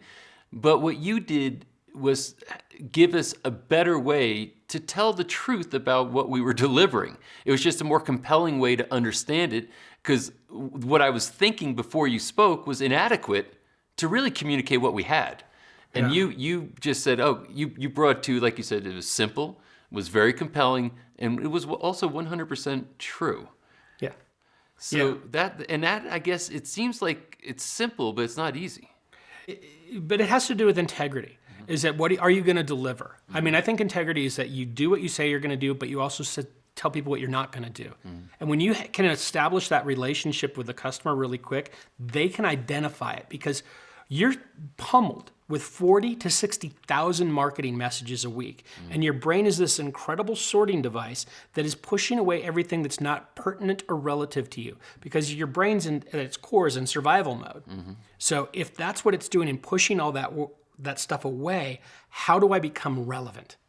And being relevant is saying, do you have this need? And they identify the need, and then you go on to explain that you can possibly solve it. And you can't do that falsely. No. They're smart. The best TV producer in this room right now is the viewer at the other end of the camera. They're better at it than you and I are. And so I tend to look at it from the consumer's perspective in every chance I get. If I were to ask you, what's your purpose? Have you clarified that? For me personally? Yes. I have. And my purpose is, I found man and I found God. So I've got that solved for myself. Now my purpose is literally to help other people clear that out in their own radio in their head and kind of get home. Like, I think that's our responsibility to each other, is to care for each other. And if you make a lot of money, you have a huge responsibility to do something good with it. And if you have opportunity or someone you can help, you need to do that. Yeah. You just have an obligation. And so that's my mission, is to teach people how to ethically make money, to teach people how to ethically set up a business that will be successful, because they're just mechanical things that anybody can learn. So if I can do those two things and be a little bit of a mensch, I'm good. You used the phrase "get home," which I think I know what you mean, but speak about that some more. I think that we are, to some degree, living in the Matrix. And we all have our version of that. We all are looking through our own lens at what that Matrix is. But at the core, people are good and want to be good. And there's a greater good. There's a being that created us. There's a God that loves us. And I'm not embarrassed to say that I believe in that, because it's, as in my mind, as complicated to believe in nothing and a little depressing. Yeah. And I like to feel loved. And I like to feel that I'm receiving through my radio a broadcast signal that's useful to other people. So I want to be useful. And that drives you. It's fun. Yeah. So you've been at this for a lot of years, and it's fun still. Absolutely. What keeps it fun? It's always new. I mean, I got to get up every day to see what happens in the next episode. Right? And I'll tell you things, I still, like, people, I think that people watch programming like this and they think, oh, those folks have it made. Nobody has it made. And if somebody's saying they have it made, they're lying to you. I still have problems. I worry about my kids. I'll tell you an admission, like something that's odd to talk about. I'm going in to have some cancer removed in a week or so. Wow. But I'm not giving that any power. I'm not scared or nervous about that. I'm going to go in, I'm going to get it done, then I'm going to put my mind in the place that heals myself during the holidays, and then I'm going to get back to work. Wow. So what is the practice or discipline that can give you that kind of mindset? Because now we're back to the mindset thing, and we could see that the mindset, the philosophy is driving your whole process here, keeping it fun, keeping it stimulating, having you move through challenge as compared to be defeated by challenge. So do you have a practice or a discipline that helps you maintain or develop that? So I do some weird things. Perfect. I like weird. Okay. So I do some weird things. I wake up at 4:00 every morning, and I list mentally what I would like to get done. So my projects, I'm typically working on 3 or 4 marketing projects and writing a book or doing something. So I list for that day what I want to do and what I want to accomplish, and then start to problem solve. Like if I'm going to write dialogue for a book or write dialogue for a TV show, I start to work on that, and I put my head back on the pillow, and I kind of get in delta state for about 3 hours. And I literally do my entire job and do my entire day from 4:00 to 7:00 on my pillow, kind of in delta. Wow. And then I get up, and by 11:30, I've done it. And the rest of the day, I solve other people's problems. Then the phone starts ringing and people start calling me, but I've been highly productive doing that for the last 10 years. And before I go to bed, if I have a real issue or a problem, I was once in a situation that was very nearly a really bad lawsuit. And that can be very grating. Like you're very upset about being done wrong or whatever that is. And I started to keep really good notes. And once I started keeping notes, then I could put that aside, and I knew if I ever needed to access it, I could access it, but I didn't have to process it and obsess on it. And so I've learned to put my problems on a notepad and go, I know that they're there. I know what the story is. If I need to deal with that, I'll go deal with it when the time comes. And then I can go back to quote, and it's attention. What I'm really talking about is, where do you put your attention? Yeah. Because that's what's going to grow. Wherever you put your light, that's what's going to grow. Whether you put your light on your problems, you can put your light on solutions, you can put your light on growing other people. Some people have to just do their own business and grow it huge. I like working in 4 or 5 businesses at a time. And in my business model, I end up owning stock in a whole bunch of companies.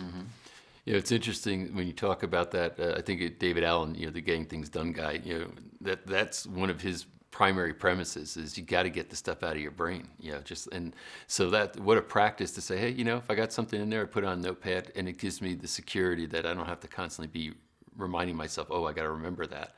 Any other practices? Well, again, this kind of relates to that, but think about this. One of the most important things I do is sleep. which sounds nuts because we're always thinking about what do we accomplish, but we're wired to sleep like 30% of the time. Why? That's a really important thing, and that's the first thing people start to cut into in their life.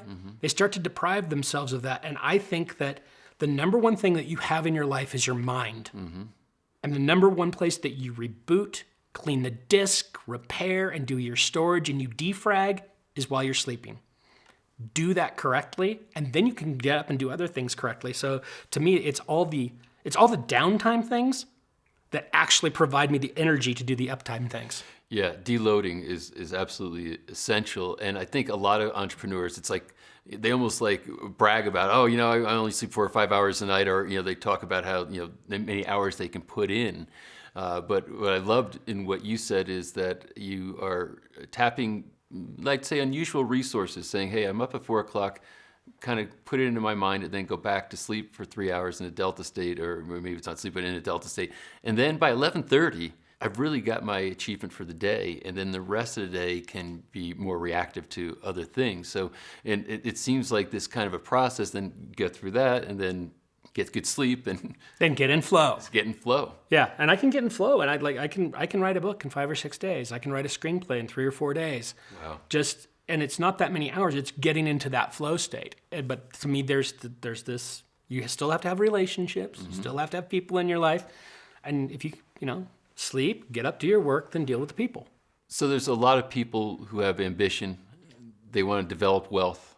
They want to do something good or maybe even great in the world, and they're finding themselves foiled in their attempts, maybe a time or two or multiple times.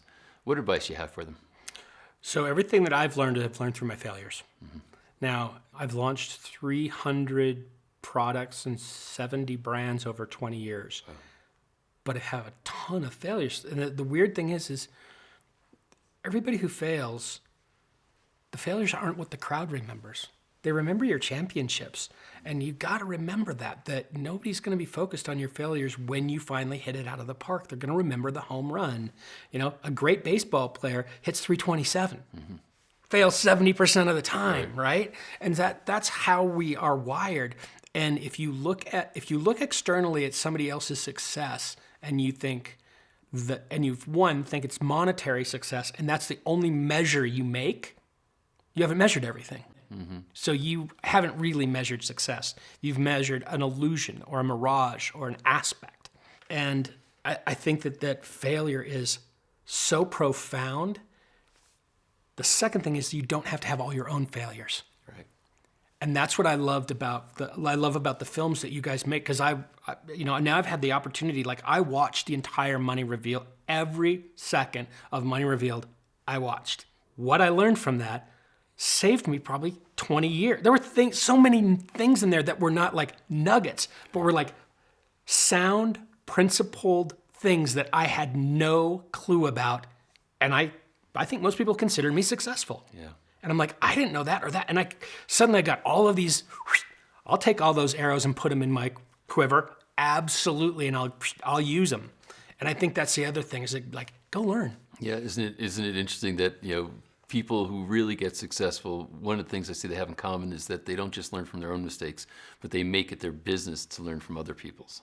They're out there searching for that, and that prevents these harder lessons and moves into success quicker. Yeah, and I'll sit down and have dinner with folks like yourself, and you'll ask me a question, or I'll ask you a question, and you'll say, I don't know. Yeah. And that's a good sign to me that I'm dealing with someone who's solid.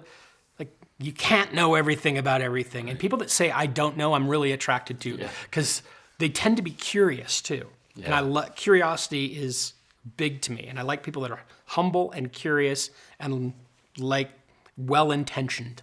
Is there anything that you're not doing in your career or life in general right now that you wish you were? I have one project that has been in mothballs for a few years because technology hadn't caught up to it, and it couldn't be in the marketplace. And we're just pulling kind of the canvas off of that and starting to assemble this. And it's something I'm going to be devoted to for the next 3 or 4 years that I'm very excited about. I could tell you're very excited. I can't wait to see what it is. Well, I feel like, Ron, I could talk to you for many hours, and I really appreciate you sharing all this wisdom. You have like I said, really an unusual background, unique context and experience, and it's been very gracious for you to come here and sit down and share it. Oh, thank you. It's fun to get to know you guys, and I really appreciate the time. To see the first episode in Wealth Breakthroughs and start at the start, check the video right there next to me. I think you'll love it. Continue to believe, and I'll see you there. What is it I look for in a business, and how do I identify great opportunities? It's got to be a win-win situation. And in business, I learned if it's just for you, it's not going to last very long.